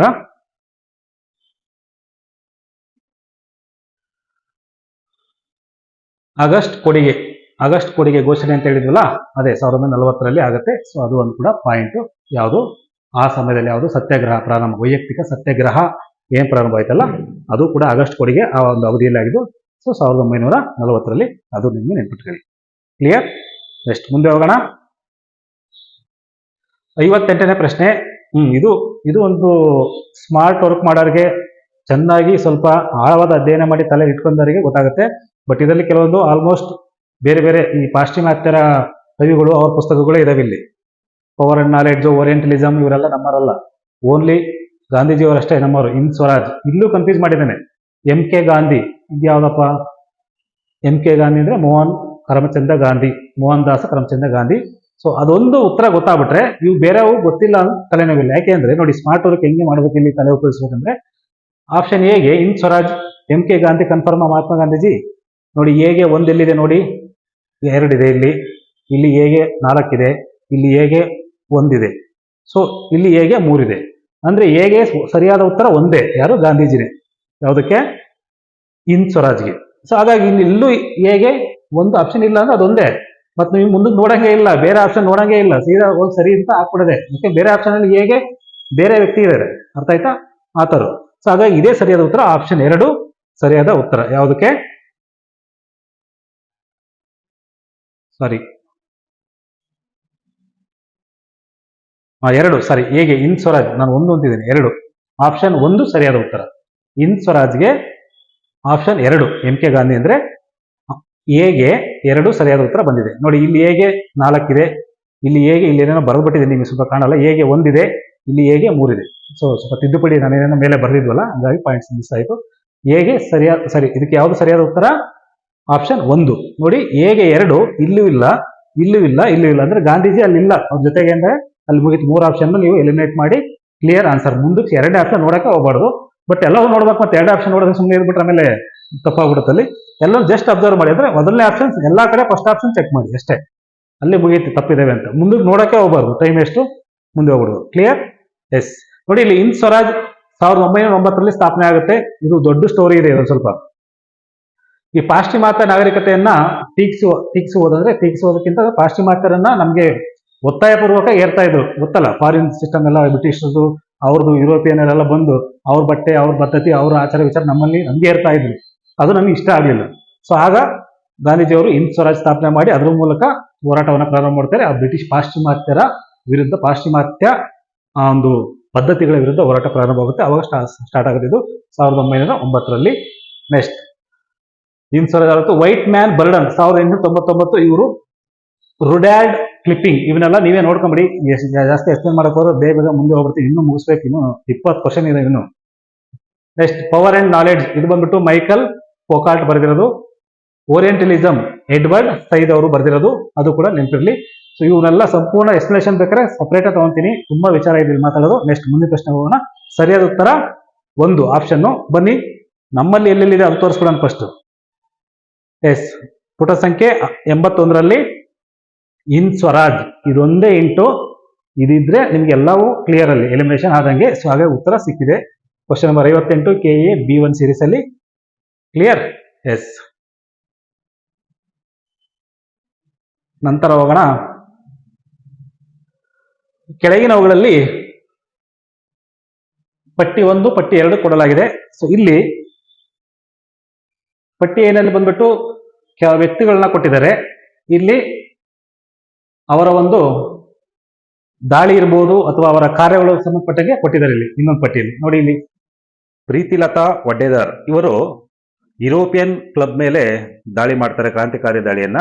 ಕಾರಣ ಏನಪ್ಪಾ ಅಂದ್ರೆ, ಪ್ರೀತಿಲತಾ ವಡ್ಡೇದಾರ್ ಅವರು ಆ ಯುರೋಪಿಯನ್ ಕ್ಲಬ್ಗೆ ಭೇಟಿ ನೀಡಿದಾಗ ಅಲ್ಲಿ ಒಂದು ನಾಮಫಲಕ ಹಾಕಿರಲಾಗುತ್ತೆ, ಏನಂತ? ಭಾರತೀಯರು ಮತ್ತು ನಾಯಿಗಳಿಗೆ ಪ್ರವೇಶವಿಲ್ಲ ಅಂತ ಹೇಳಿ. ಸೊ ಆ ಒಂದು ನಾಮಫಲಕವನ್ನು ನೋಡಿ ತುಂಬಾ ಕೋಪಗೊಂಡಂತಹ ನಮ್ಮ ಕ್ರಾಂತಿಕಾರಿ ಮಹಿಳೆ ಪ್ರೀತಿಲತಾ ವಡ್ಡೇದಾರ್ ಅವರು ಕ್ರಾಂತಿಕಾರಿ ದಾಳಿಯನ್ನ ಮಾಡ್ತಾರೆ ಯುರೋಪಿಯನ್ ಕ್ಲಬ್ ಮೇಲೆ. ಇದು ಆ ವಿಚಾರ. ಸೊ ಜೊತೆಗೆ ಇನ್ನೊಂದು ಪ್ರಶ್ನೆ ಕೇಳ್ತೇನೆ. ಭಾರತದ ಕ್ರಾಂತಿಕಾರಿ ಚಟುವಟಿಕೆಯ ಕಾರ್ಯಾಚರಣೆ ಸಂದರ್ಭದಲ್ಲಿ ಸಾವನ್ನಪ್ಪಿದ ಏಕೈಕ ಪ್ರಥಮ ಮಹಿಳೆ ಯಾರಪ್ಪ ಅಂದ್ರೆ ಇವರೇ ಪ್ರೀತಿಲತಾ ವಡ್ಡೇದಾರ್. ಎಕ್ಸಾಮ್ ಅಲ್ಲಿ ಕೇಳ್ತೇನೆ, ನೆನ್ಪಿಟ್ಕೊಳ್ಳಿ. Clear? Yes. Next Suhasini Ganguly, ಇವರು ಚಿತ್ತಗಾಂಗ್ ಶಸ್ತ್ರಾಗಾರದ ದಾಳಿಯಲ್ಲಿ ಭಾಗವಹಿಸಿದ್ದರು. ಯಾರು? ಸುಹಾಸಿನಿ ಗಂಗೂಲಿ. ಜೊತೆಗೆ ಭಾಗವಹಿಸಿದ್ದವರಿಗೂ ಕೂಡ ಆಶ್ರಯವನ್ನು ನೀಡಿದ್ರು. ಯಾರು? ಸುಹಾಸಿನಿ ಗಂಗೂಲಿ. ನೆಕ್ಸ್ಟ್ ಕಲ್ಪನಾ ದತ್ತ, ಇವರು ಸೂರ್ಯಸೇನಾ ಕ್ರಾಂತಿಯ ಪಡೆಯ ಸದಸ್ಯೆ. ಕ್ರಾಂತಿಕಾರಿ ಒಂದು ಪಡೆ ಯಾವುದು? ಸೂರ್ಯಸೇನಾ ಅಂತೇಳಿ, ಅವರ ಪಡೆಯಲ್ಲಿ ಸದಸ್ಯ ಆಗಿರ್ತಾರೆ ಕಲ್ಪನಾ ದತ್, ನೆನ್ಪಿಟ್ಕೊಳ್ಳಿ. ನಂತರ ತೋರು ದತ್, ಇವರು ಇವಾಗ ಏನ್ ಮೀಡಿಯಾಗಳೆಲ್ಲ, ಸೋಷಿಯಲ್ ಮೀಡಿಯಾ, ಟಿವಿ ಎಲ್ಲ ಇದಾವೆ, ಅವಾಗ ನಮಗೆಲ್ಲ ಇರಲಿಲ್ಲ. ಒಬ್ಬ ವ್ಯಕ್ತಿ ಅನುವಾದ ಮಾಡೋನು ಅವನೇ, ಸಂಪಾದಕನು ಅವನೇ, ಪತ್ರಿಕೆ ಮಾಡೋನು ಅವನೇ, ಮಾತಾಡೋನು ಅವನೇ. ಅಂದ್ರೆ ಬೇರೆ ಬೇರೆ ದೇಶಗಳೊಂದಿಗೂ ಸಂಪರ್ಕ ಬಂದನು ಅವರೇ, ವಿಚಾರಗಳು ಅಲ್ಲಿಂದ ಇಲ್ಲಿ ಮುಗಿಸೋರು ಅವರೇ. ಯಾರು? ಬಂಗಾಳಿ ಕವಿ ಆಗಿರ್ತಕ್ಕಂಥ ತೋರು ದತ್ರವರು ಬಂಗಾಳಿ ಕವಿಯತ್ರಿ ಮತ್ತು ಬ್ರಿಟಿಷ್ ಭಾರತದ ಭಾಷಾಂತರ ಕಾರ್ತಿ ಆಗಿದ್ರು. ಯಾರು? ತೋರು ದತ್ ಅವರು. ಕ್ಲಿಯರ್? ಇಷ್ಟು ವಿಚಾರ. ಇಲ್ಲಿ ಸರಿಯಾದ ಉತ್ತರ ಆಪ್ಷನ್ 1. ಬನ್ನಿ ಹಾಗಾದ್ರೆ. ಸರ್ ನಿಮ್ಮಲ್ಲಿ ಎಲ್ಲಿದೆ ತೋರಿಸಿ ಸರ್, ಬರೀ ವರ್ಷಾಪರಂಗ ಎಕ್ಸ್ಪ್ಲೇನ್ ಮಾಡ್ತೀರಾ ಅನ್ಬೇಡಿ, ಅಲ್ಲಿಗೆ ಹೋಗ್ತೀನಿ ಬನ್ನಿ.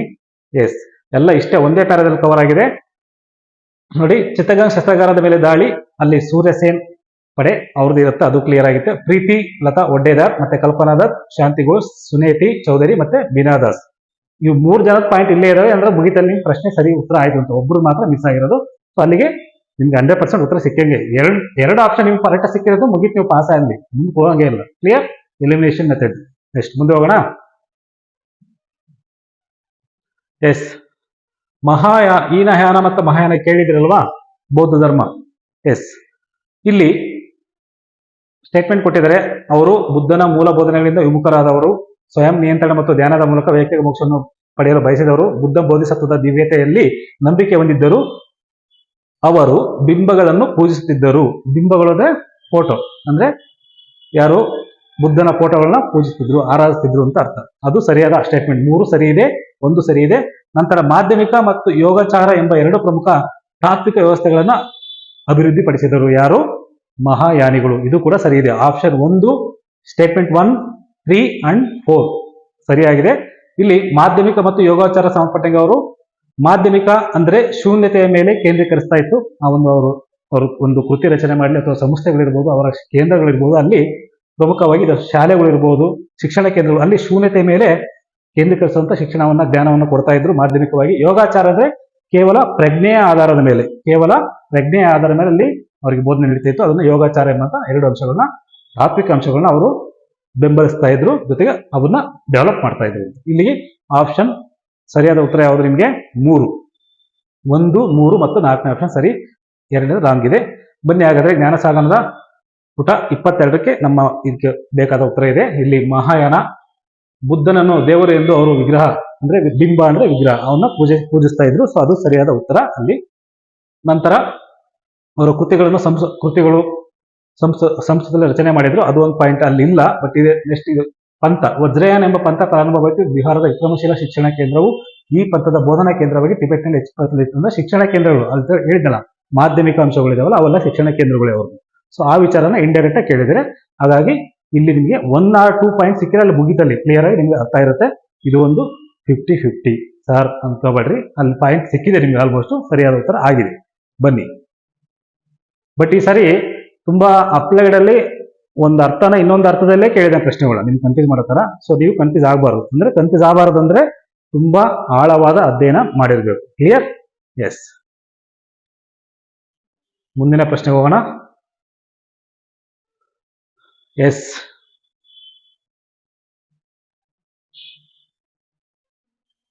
ಇದು ಎಕನಾಮಿ ಪ್ರಶ್ನೆ. ಹಿಸ್ಟ್ರಿಯಲ್ಲಿ ಬಂದಿದೆ, ಇದು ಹಿಸ್ಟ್ರಿ ಕಂಬೈನ್ ಮಾಡಿದ್ದೆ PDF, ಅದರಲ್ಲಿ ಬಂದಿದೆ. ಇದು ನಮ್ಮ GS ಬುಕ್ ಅಲ್ಲಿ ಬಂದಿರೋದು ಎಕನಾಮಿ ಪ್ರಶ್ನೆ.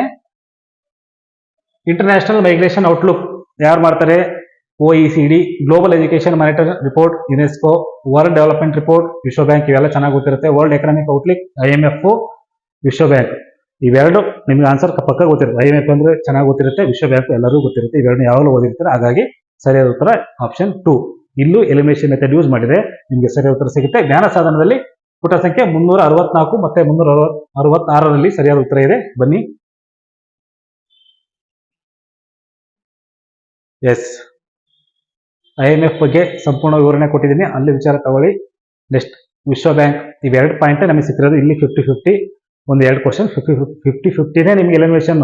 ಈಗ ಕನ್ನಡ ಕೋಟ್ಯಾಧಿಪತಿ, ಹಿಂದಿ ಕೋಟ್ಯಾಧಿಪತಿ ಇಲ್ವಾ, ಅಥವಾ ಸಿಕ್ಕರೆ ನಿಮ್ಗೆ ಅಲ್ಲಿ ಗೆದ್ದಂಗೆ ನೀವು. ಅಲ್ಲಿ ಹಂಗೂ ಆಪ್ಷನ್ ಹೇಳಿರುತ್ತೆ, ಇಲ್ಲಿ ನಿಮ್ಗೆ ಕನ್ಫರ್ಮ್ ಇರುತ್ತೆ. ಇಲ್ಲಿ 4 ಆಪ್ಷನ್ ಅಲ್ಲಿ ಎಲಿಮಿನೇಟ್ ಆಗಿ ಅಲ್ಲಿ ಇಲ್ಲ ಆ ಪ್ರಶ್ನೆ ಉತ್ತರ ಆದ ಪಕ್ಕ ನಿಮಗೆ ಸರಿಯಾದ ಉತ್ತರ ಸಿಗುತ್ತೆ. ಕ್ಲಿಯರ್? ಎಸ್.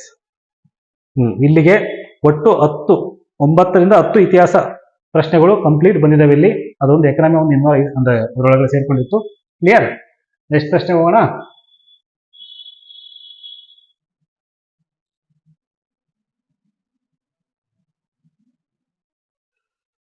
ಭಾರತ ಸಂವಿಧಾನ ಪುಸ್ತಕ ಹೋಗೋಣ.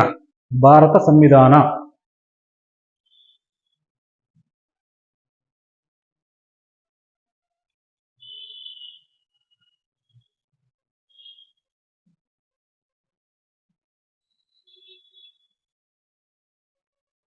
ನೋಡಿ, ಭಾರತದಲ್ಲಿ 32ನೇ ಪ್ರಶ್ನೆ. ಭಾರತದಲ್ಲಿ ಸಂಸದೀಯ ಸ್ವರೂಪದ ಸರ್ಕಾರವು ಈ ಕೆಳಗಿನವುಗಳಲ್ಲಿ ಯಾವುದರ ಉಪಸ್ಥಿತಿಯಿಂದ ಬಲಗೊಳ್ಳುತ್ತದೆ? ಭಾರತದಲ್ಲಿ ಸಂಸದೀಯ ಸ್ವರೂಪದ ಸರ್ಕಾರವು ಈ ಕೆಳಗಿನವುಗಳಲ್ಲಿ ಯಾವುದರ ಉಪಸ್ಥಿತಿಯಿಂದ ಬಲಗೊಳ್ಳುತ್ತದೆ? ಉಪಸ್ಥಿತಿ, ಅನುಪಸ್ಥಿತಿ ನೆನ್ಪಿಟ್ಕೊಳ್ಳಿ. ಒಂಥರ ಜವಾಬ್ದಾರಿ ಅಥವಾ ರೆಸ್ಪಾನ್ಸಿಬಿಲಿಟಿ ಅಂತ. ಸೊ ಇಲ್ಲಿ ಸರಿಯಾದ ಉತ್ತರ ಮಂತ್ರಿಮಂಡಲವು ಲೋಕಸಭೆಗೆ ಉತ್ತರದಾಯಿ ಆಗಿರುತ್ತದೆ, ಜವಾಬ್ದಾರಿ ಆಗಿರುತ್ತದೆ. ಅರ್ಥ ಆಯ್ತಾ? ಸೊ ಆನ್ಸರಬಲ್ ಆಗಿರುತ್ತದೆ. ಹಾಗೆ ಜ್ಞಾನ ಸಾಧನದ ಸಂವಿಧಾನ ಪುಸ್ತಕದಲ್ಲಿ ಪುಟ ಸಂಖ್ಯೆ 75 ಹೋಗೋಣ. ಎಸ್, ಪುಟ ಸಂಖ್ಯೆ 75 ಲೋಕಸಭೆಯಲ್ಲಿ ಅವರ ಕಾರ್ಯಗಳಲ್ಲಿ ಬರುತ್ತೆ. ಮಂತ್ರಿಮಂಡಲವು ಲೋಕಸಭೆಗೆ ಸಾಮೂಹಿಕ ಹೊಣೆಯಾಗಿರುತ್ತದೆ. ಅರ್ಥ ಆಯ್ತಾ? ಅಥವಾ ಜವಾಬ್ದಾರಿಯುತವಾಗಿರುತ್ತದೆ ಅಥವಾ ಉತ್ತರದಾಹಿ ಆಗಿರುತ್ತದೆ, ಆನ್ಸರಬಲ್ ಆಗಿರುತ್ತದೆ. ಆದರೆ ರಾಜ್ಯಸಭೆಗೆ ಅಲ್ಲ, ಓನ್ಲಿ ಲೋಕಸಭೆಗೆ. ನೆನ್ಪಿಟ್ಕೊಳ್ಳಿ.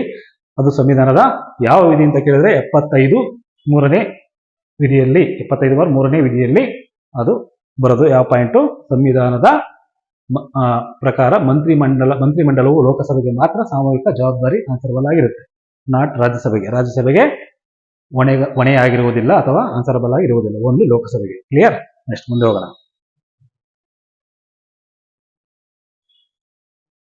37ನೇ ಪ್ರಶ್ನೆ. ಈ ಕೆಳಗೆ 2 ಹೇಳಿಕೆಗಳನ್ನು ನೀಡಲಾಗಿದೆ. ಒಂದು ಪ್ರತಿಪಾದನೆ ಎ, ಇನ್ನೊಂದು ಆರ್, ಇನ್ನೊಂದು ಕಾರಣ, ರೀಸನ್. ಪ್ರತಿಪಾದನೆ ಮತ್ತೆ ಕಾರಣ, ರೀಸನ್. ನೋಡಿ, ಇಲ್ಲಿ ಅಲ್ಪಸಂಖ್ಯಾತರ ಸಂವಿಧಾನಾತ್ಮಕ ಹಕ್ಕುಗಳನ್ನು ಕಾಪಾಡಲು ರಾಷ್ಟ್ರೀಯ ಅಲ್ಪಸಂಖ್ಯಾತ ಆಯೋಗವನ್ನು ಸ್ಥಾಪಿಸಲಾಯಿತು. ಇದು ಮಾತ್ರ ಸರಿ ಇದೆ, ಆದರೆ ಕಾರಣ ತಪ್ಪಾಗಿರೋದ್ರಿಂದ ಆಪ್ಷನ್ 3 ಸರಿಯಾದ ಉತ್ತರ. ಬನ್ನಿ ಜ್ಞಾನ ಸಾಧನ ಪುಟ ಸಂಖ್ಯೆ 230 ಹೋಗೋಣ. ರಾಷ್ಟ್ರೀಯ ಅಲ್ಪಸಂಖ್ಯಾತ ಆಯೋಗ ಪುಟ ಸಂಖ್ಯೆ 230 ಸರಿಯಾದ ಉತ್ತರ ಎಲ್ಲಿದೆ? Yes, clear. ಸಂವಿಧಾನ, ಸಂಸತ್ತು ಹಾಗೂ ರಾಜ್ಯ ಶಾಸನಗಳು ಅಲ್ಪಸಂಖ್ಯಾತರಿಗೆ ನೀಡಿರುವ ರಕ್ಷಣೋಪಾಯಗಳು ಹೇಗೆ ಕಾರ್ಯನಿರ್ವಹಿಸುತ್ತೆ ಎಂಬುದರ ಬಗೆಗೆ ಮೇಲ್ವಿಚಾರಣೆ ನಡೆಸುವುದು. ಸೊ ಇದು ರಾಷ್ಟ್ರೀಯ ಅಲ್ಪಸಂಖ್ಯಾತ ಆಯೋಗಕ್ಕೆ ಸಂಬಂಧಪಟ್ಟಂತ ಪ್ರಮುಖ ಪಾಯಿಂಟ್. ಕ್ಲಿಯರ್? ಎಸ್.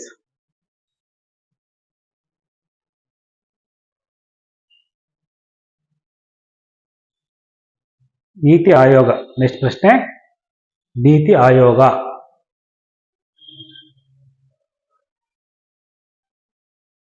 ನೋಡಿ, ನೀತಿ ಆಯೋಗ ಆಲ್ಮೋಸ್ಟ್ ಎಲ್ಲ ಇದರಲ್ಲೂ ನೀವು ತಲೆಗಿಟ್ಟಿರ ಪಾಯಿಂಟ್ ಗೊತ್ತಿರುತ್ತೆ. ಸೊ ಹಾಗಾಗಿ ಎಲ್ಲರೂ ಆನ್ಸರ್ ಮಾಡಿರ್ತೀರ ಅಂತ ಅನ್ಕೊಂತೀನಿ.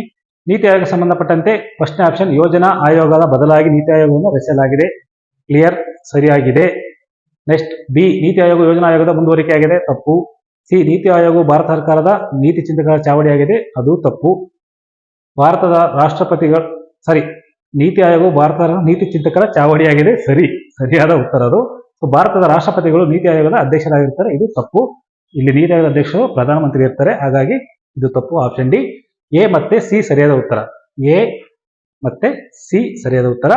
ನಮ್ಮ ಸಂವಿಧಾನ ಕೈಪಿಡಿಯಲ್ಲಿ 223 ಮತ್ತು 224ರಲ್ಲಿ ಬರುತ್ತೆ. ಬನ್ನಿ ನೋಡೋಣ.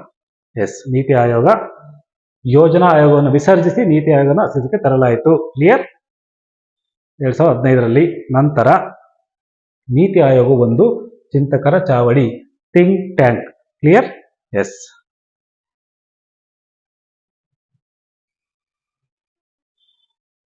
ಮುಂದಿನ ಪ್ರಶ್ನೆಗೆ ಹೋಗೋಣ. ಭಾರತ ಸಂವಿಧಾನದ 243D ವಿಧಿಯು ಇದನ್ನ ನಿರೂಪಿಸುತ್ತೆ. ಯಾವುದು? ಪಂಚಾಯಿತಿಗಳಲ್ಲಿ ಮೀಸಲಾತಿಯನ್ನ ನಿರೂಪಿಸುತ್ತೆ. ಸರಿಯಾದ ಉತ್ತರ. ಜ್ಞಾನ ಸಾಧನ ಸಂವಿಧಾನ ಕೈಪಿಡಿಯಲ್ಲಿ 164ನೇ ಪುಟ ಹೋಗೋಣ.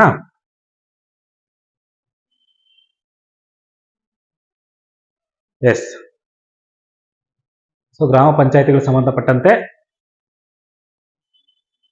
ಸ್ಥಾನ ಮೀಸಲಾತಿಗೆ ಯಾವುದು? 243D ವಿಧಿ ಸಂಬಂಧಪಟ್ಟಿದೆ. ಸರಿಯಾದ ಉತ್ತರ. ಮುಂದೆ ಹೋಗೋಣ. ಇನ್ನು ಬಹಳ ಕ್ವಶನ್ ಇದೆ, ಬೇಗ ಮುಗಿಸ್ಬಿಡೋಣ. ಎಸ್. ಭಾರತದ ವಿವಿಧ ರಾಜ್ಯಗಳ ರಾಜಧಾನಿಗಳ ಸ್ಥಾನವನ್ನು, ಇದು ಸಿಲ್ಲಿ ಪ್ರಶ್ನೆನೇ, ಬಟ್ ಸ್ವಲ್ಪ ಹೆಂಗೋ ಮ್ಯಾಪಿಂಗ್ ಕೇಳ್ಬಿಟ್ಟಿದ್ದಾರೆ ಹೆಂಗೋ, ಹಂಗಾಗಿ ಸ್ವಲ್ಪ ತಲೆ ಓಡಿಸ್ಬೇಕಾಗತ್ತೆ. ಬಲಗಡೆಯಿಂದ ಎಡಗಡೆಗೆ, ಪೂರ್ವದಿಂದ ಪಶ್ಚಿಮಕ್ಕೆ ನೋಡ್ಕೋ. ಈ ಕಡೆ ಬಂಗಾಳ ಕೊಲ್ಲಿಯಿಂದ ಮೀನ್ಸ್ ವೆಸ್ಟ್ ಬೆಂಗಾಲಿಂದ ಈ ಕಡೆಗೆ ಆಂಧ್ರ ಬಾರ್ಡರ್. ಸೊ ಗೊತ್ತಾಗ್ಬಿಡುತ್ತೆ ಯಾವುದು. ಕೋಲ್ಕತ್ತಾ, ಭುವನೇಶ್ವರ, ಚೆನ್ನೈ, ಹೈದರಾಬಾದ್. ಸರಿಯಾದ ಉತ್ತರ. 3ನೇದು ಕೈಪಿಡಿ 330ನೇ ಪುಟದಲ್ಲಿ ಲಾಸ್ಟ್ ಕೊಟ್ಟಿದ್ದೀವಿ. ಇದನ್ನ ನೋಡಿ, ಇಲ್ಲಿ ರಾಜ್ಯಗಳು. ನೆಕ್ಸ್ಟ್ ಮುಂದೆ ಹೋಗೋಣ. ಮ್ಯಾಪಿಂಗ್ ಕೊಟ್ಟಿಲ್ಲ, ಮತ್ತೆ ರಾಜ್ಯಗಳು ಕೊಟ್ಟಿದ್ದೀವಿ ಅಷ್ಟೇ. ರಾಜ್ಯ ರಾಜಧಾನಿ, ಹಂಗಾಗಿ ಅದೊಂದು ಹಾಕೊಂಡಿದ್ದೀವಿ, ಇರ್ಲಿ ಪಾಯಿಂಟ್ ಅಂತ. ಎಸ್. ಇದು ಆಕ್ಚುಲಿ ನೋಟ ಬಂದಿದೆ, ಬಟ್ ಅದನ್ನು ಎಕ್ಸಾಮಲ್ಲಿ ಅಂದರೆ ಆ ಬುಕ್ಕಲ್ಲಿ ಸ್ವಲ್ಪ ನಾನು ಸಿಕ್ಕಿಲ್ಲ, ಹಂಗಾಗಿ ಬಿಟ್ಟಿದ್ದೀನಿ. ಬಟ್ ಪಕ್ಕ ಎಲ್ಲರ ಒಂದು ಕಡೆ ಇರುತ್ತೆ ಅದು. ಆಮೇಲೆ ನಿಧಾನಕ್ಕೆ ನೋಡೋಣ, ಟೈಮ್ ಇರಲಿಲ್ಲ, ಬೇಗ ಮುಗಿಸ್ಬಿಡೋಣ. ಎಕ್ಸೈಟ್ ಆಗಿದ್ನಲ್ಲ, 30% ಸಿಕ್ಕಿದೆ ಅನ್ನೋ ಖುಷಿಯಲ್ಲೇ ಕುಣಿದಾಡಿ ಮಾಡ್ಬಿಡೋಣ ಇವತ್ತು ವಿಡಿಯೋ ಅಂತ ಮಾಡ್ತಿದ್ದೀನಿ. ಇನ್ನು ಮುಂದೆ ಸಿಗ್ಬೋದು ಇನ್ನೊಂದು 5-6 ಕ್ವಶನ್, ಆಮೇಲೆ ಹೇಳ್ತೀನಿ. ಎಸ್, ಭಾರತದಲ್ಲಿ ರಾಷ್ಟ್ರಪತಿ ಚುನಾವಣೆಯಲ್ಲಿ ಈ ಕೆಳಗಿನವರುಗಳಲ್ಲಿ ಯಾರು ಚುನಾವಣಾಧಿಕಾರಿಯಾಗಿ ಇರುತ್ತಾರೆ? ಸೊ ಸರಿಯಾದ ಉತ್ತರ ಲೋಕಸಭೆಯ ಪ್ರಧಾನ ಕಾರ್ಯದರ್ಶಿ. ಇದನ್ನ ಸ್ವಲ್ಪ ಕನ್ಫ್ಯೂಸ್ ಮಾಡ್ಕೊಂಡಿರ್ತೀರಾ, ಬಟ್ ಸ್ವಲ್ಪ ಓದಿರೋರು ಆಲ್ಮೋಸ್ಟ್ ಎಲ್ಲ ಹಾಕಿರ್ತೀರಾ, ಅದು ಕನ್ಫ್ಯೂಸ್ ಮಾಡ್ಕೊಂಡಿರ್ತಾರೆ ಕೆಲವರು. ಜ್ಞಾನ ಸಾಧನದ ಪುಟ ಸಂಖ್ಯೆ 83 ಹೋಗೋಣ ಬನ್ನಿ. ಸೊ ಆಪ್ಷನ್ 2 ಸರಿಯಾದ ಉತ್ತರ. ಎಸ್, ಚುನಾವಣಾ ಅಧಿಕಾರ ಲೋಕಸಭೆಯ ಯಾರಿಗೆ ಚುನಾವಣಾ ಅಧಿಕಾರಿ ಆಗಿರುತ್ತೆ ಅಂದ್ರೆ ಲೋಕಸಭೆಯ ಕಾರ್ಯದರ್ಶಿಗಳು ಯಾರು? ಲೋಕಸಭಾ ಪ್ರಧಾನ ಕಾರ್ಯದರ್ಶಿ ಯಾರಾಗಿರ್ತಾರೆ ಅಂದ್ರೆ ಲೋಕಸಭೆಯ ಒಂದು ಚುನಾವಣಾ ಅಧಿಕಾರ ಮತ್ತು ಕಾರ್ಯಗಳಲ್ಲಿ ಬರುತ್ತೆ. ಸಂಸತ್ತಿನ ಸದಸ್ಯರು, ರಾಷ್ಟ್ರಾಧ್ಯಕ್ಷರು, ಉಪರಾಷ್ಟ್ರಾಧ್ಯಕ್ಷರು ಚುನಾವಣೆಗಳಲ್ಲಿ ಭಾಗವಹಿಸುತ್ತಾರೆ. ಅಂದ್ರೆ ಚುನಾವಣಾ ಅಧಿಕಾರವನ್ನ ಯಾರಿಗೆ ಅವರಿಗೆ ಕೊಡಲಾಗುತ್ತೆ? ಯಾರಿಗೆ? ಲೋಕಸಭೆಯ ಸಂಸತ್ತಿನ ಅಧಿಕಾರ ಮತ್ತು ಕಾರ್ಯಗಳು ಅದರಲ್ಲಿ ಬರುತ್ತೆ. 36ನೇ ಪ್ರಶ್ನೆ ಅಲ್ವಾ? ಒಂದು ನಿಮಿಷ. ಎಸ್, 36ನೇ ಪ್ರಶ್ನೆ. ಸಂಸತ್ತಿನ ಅಧಿಕಾರ ಮತ್ತು ಕಾರ್ಯಗಳಲ್ಲಿ ಸಂಸತ್ತಿಗೆ ಚುನಾವಣಾ ಅಧಿಕಾರವನ್ನ ಕೊಡಲಾಗುತ್ತೆ. ಸೊ ಅದರಡಿಯಲ್ಲಿ ರಾಷ್ಟ್ರಪತಿ ಮತ್ತು ಉಪರಾಷ್ಟ್ರಪತಿಯ ಚುನಾವಣೆಗಳಲ್ಲಿ ಯಾರು ಚುನಾವಣಾಧಿಕಾರಿಯಾಗಿರ್ತಾರೆ? ಲೋಕಸಭೆಯ ಪ್ರಧಾನ ಕಾರ್ಯದರ್ಶಿ ಆಗಿರ್ತಾರೆ. Clear? S.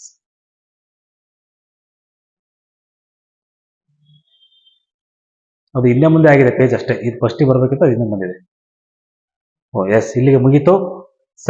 Nearly 7 to 8 question ಬಂದಿದೆ ಅನ್ಸುತ್ತೆ ಸಂವಿಧಾನದಲ್ಲಿ. ನಮ್ಮ ಪ್ರಕಾರ ಒಂದು 7 ಇರ್ಬೋದು ಎಕ್ಸಾಕ್ಟ್ ಆಗಿ. ಕ್ಲಿಯರ್ ಆಯ್ತಲ್ಲ? ಇಷ್ಟು 7 ಪ್ರಶ್ನೆಗಳು ಸಂವಿಧಾನದಲ್ಲಿ, ಸುಮಾರು 9 ರಿಂದ 10 ಪ್ರಶ್ನೆ ಇತಿಹಾಸದಲ್ಲಿ ಆಯಿತು. ನಮ್ಮ ಮ್ಯಾಗಝಿನ್ಗೆ ಹೋಗೋಣ. ಇತ್ತೀಚೆಗೆ ಡಿಸೆಂಬರಲ್ಲಿ, ನಾನು 2025 ಡಿಸೆಂಬರಲ್ಲಿ ಎಕ್ಸಾಮ್ ಬಿಫೋರೇ ಬಿಟ್ಟಿದ್ದೆ, ನಿಮ್ಗೆ 15 ದಿನ ಮುಂಚೆ ಬಿಟ್ಟಿದ್ದೆ. 5 ರಿಂದ 6 ಪ್ರಶ್ನೆ ಟಾಪಿಕ್ ಕರೆಕ್ಟಾಗಿ ಬಂದಿದ್ದು. ನನಗೆ ಕೊಟ್ಟಿರೋ ಟಾಪಿಕ್ ಬಂದಿದೆ. ಅದರಲ್ಲಿ ಕೆಲವೊಂದು 50-50 ಇದೆ, ಕೆಲವೊಂದು ಆರ್ಟಿಕಲ್ ಅಲ್ಲೂ ಬಂದಿದೆ. ಆರ್ಟಿಕಲ್ನ ಗೆಸ್ ಮಾಡಿ ಕೊಟ್ಟಿರ್ತೀನಿ ನೋಡಿ. ಕರೆಂಟ್ ಅಫೇರ್ಸು ಒಂದು ದಿನಕ್ಕೆ ಮಿನಿಮಮ್ ಆದ್ರೂ ಒಂದು 200 ರಿಂದ 300 ಕರೆಂಟ್ ಅಫೇರ್ಸ್ ಇರುತ್ತೆ. ಆರ್ಟಿಕಲ್ ಇರ್ಬೋದು, ಕ್ವಶನ್ಸ್ ಇರ್ಬೋದು, ತುಂಬಾ ವಿಷಯ, ತುಂಬಾ ಎಲ್ಲಾ ಕಡೆ ಮಿನಿಸ್ಟರ್ ವೈಸ್ ನಿಮ್ಗೆ ಒಂದು ಕನಿಷ್ಠ 100 ಕರೆಂಟ್ ಅಫೇರ್ಸ್ ಸಿಗುತ್ತೆ ಡೈಲಿ. ತಿಂಗಳು ಲೆಕ್ಕ ಹಾಕಲಿ, ಸಾವಿರಾರು ಕರೆಂಟ್ ಅಫೇರ್ಸ್.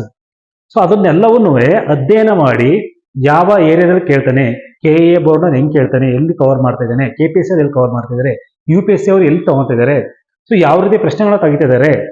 ಸೊ ಈ ಒಂದು ಪ್ರಪಂಚದ, ಭಾರತದ ರಾಜ್ಯಗಳ ಅಂತ ರಾಷ್ಟ್ರೀಯ, ಅಂತಾರಾಷ್ಟ್ರೀಯ ಮತ್ತೆ ರಾಜ್ಯ, ಈ ಒಂದು ಸುದ್ದಿಗಳಲ್ಲಿ ಯಾವುದು ಅತಿ ಮುಖ್ಯವಾಗಿ ಎಕ್ಸಾಮ್ ಅಲ್ಲಿ ಬರಬಹುದು ಅಥವಾ ಯಾವುದು ಸುದ್ದಿಯಲ್ಲಿ ಇರುತ್ತೆ, ಆ ಒಂದು ಸುದ್ದಿ ಅನುಗುಣವಾಗಿ ಯಾವ ಪ್ರಶ್ನೆ ನಿಮಗೆ ಕೇಳಬಹುದು ಅಂತ ನಾನು ಯೋಚನೆ ಮಾಡಿ ನಾವು ಕೇಳಿರ್ತೀವಿ. ಹಂಗಾಗಿ ಇವೆಲ್ಲ ಬರೋದು.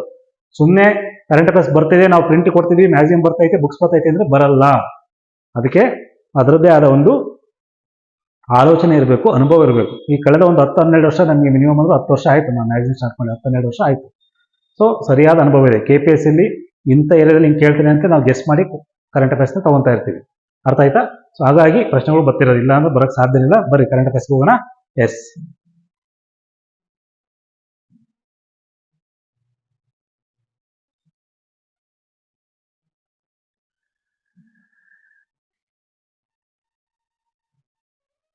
ಹೊಸ ಮ್ಯಾಗಝಿನ್ ಏನು ಮೊನ್ನೆ ಬಿಟ್ನಲ್ಲ ಅದೇನೆ. ಎಸ್,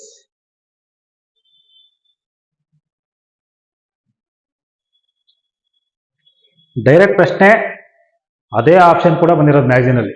ನಾನು ಮ್ಯಾಗಝಿನ್ ಅಲ್ಲಿ C ಅಂತ ಕೊಟ್ಟಿದ್ದೀನಿ, ಬಟ್ ಇಲ್ಲಿ ಸ್ಟೇಟ್ಮೆಂಟ್ ಕೊಟ್ಬಿಟ್ಟು ಮಾಡಿದ್ದಾರೆ. ನಾನು ಡೈರೆಕ್ಟ್ ಪ್ರಶ್ನೆ ಮಾಡಿದ್ದೆ, ಅಲ್ಲಿ ನೇರವಾದ ಆಪ್ಷನ್ ಕೂಡ ಅದೇ ಬಂದಿತ್ತು. ಇಲ್ಲಿ 1, 2, 3 ಕೊಟ್ಟಿದ್ದೇನೆ, ನಾನು ABCD ಕೊಟ್ಟಿದ್ದೆ ಅಷ್ಟೇ. ಬನ್ನಿ, ಫಿಸಿಯಾಲಜಿ ಅಥವಾ ಮೆಡಿಸಿನ್ ಮೊಬೈಲ್ ಪ್ರಶಸ್ತಿ ಪ್ರಶ್ನೆ ಜಾಸ್ತಿ ಓದಕ್ಕೆ ಹೋಗಲ್ಲ, ಉತ್ತರಕ್ಕೆ ಹೋಗೋಣ. ಸೊ ಆಪ್ಷನ್ C ಸರಿಯಾದ ಉತ್ತರ. T ಕೋಶಗಳು.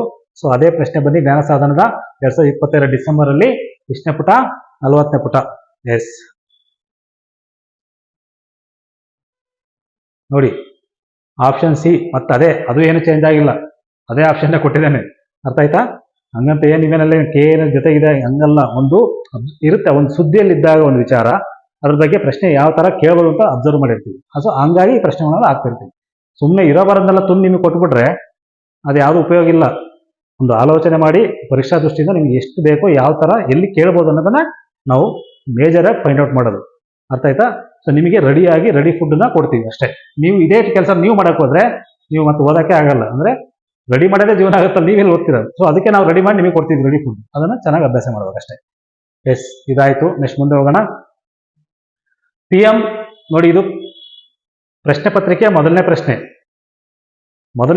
ಮತ್ತೆ ಅಂದ್ರೆ 100ನೇ ಪ್ರಶ್ನೆ ಎರಡು ನಮ್ಗೆ ಬಂದಿದ್ದಾವೆ ಕರೆಕ್ಟ್. ಅದೇನೋ ಗೊತ್ತಿಲ್ಲ, ಕಾಕತಾಳೇನೋ ಗೊತ್ತಿಲ್ಲ. ಸೊ PM ಧನ್ ಧಾನ್ಯ ಯೋಜನೆ ಕಾಣಿಸ್ತಿದೆಯಾ ಎಲ್ಲರಿಗೂ? ಎಸ್.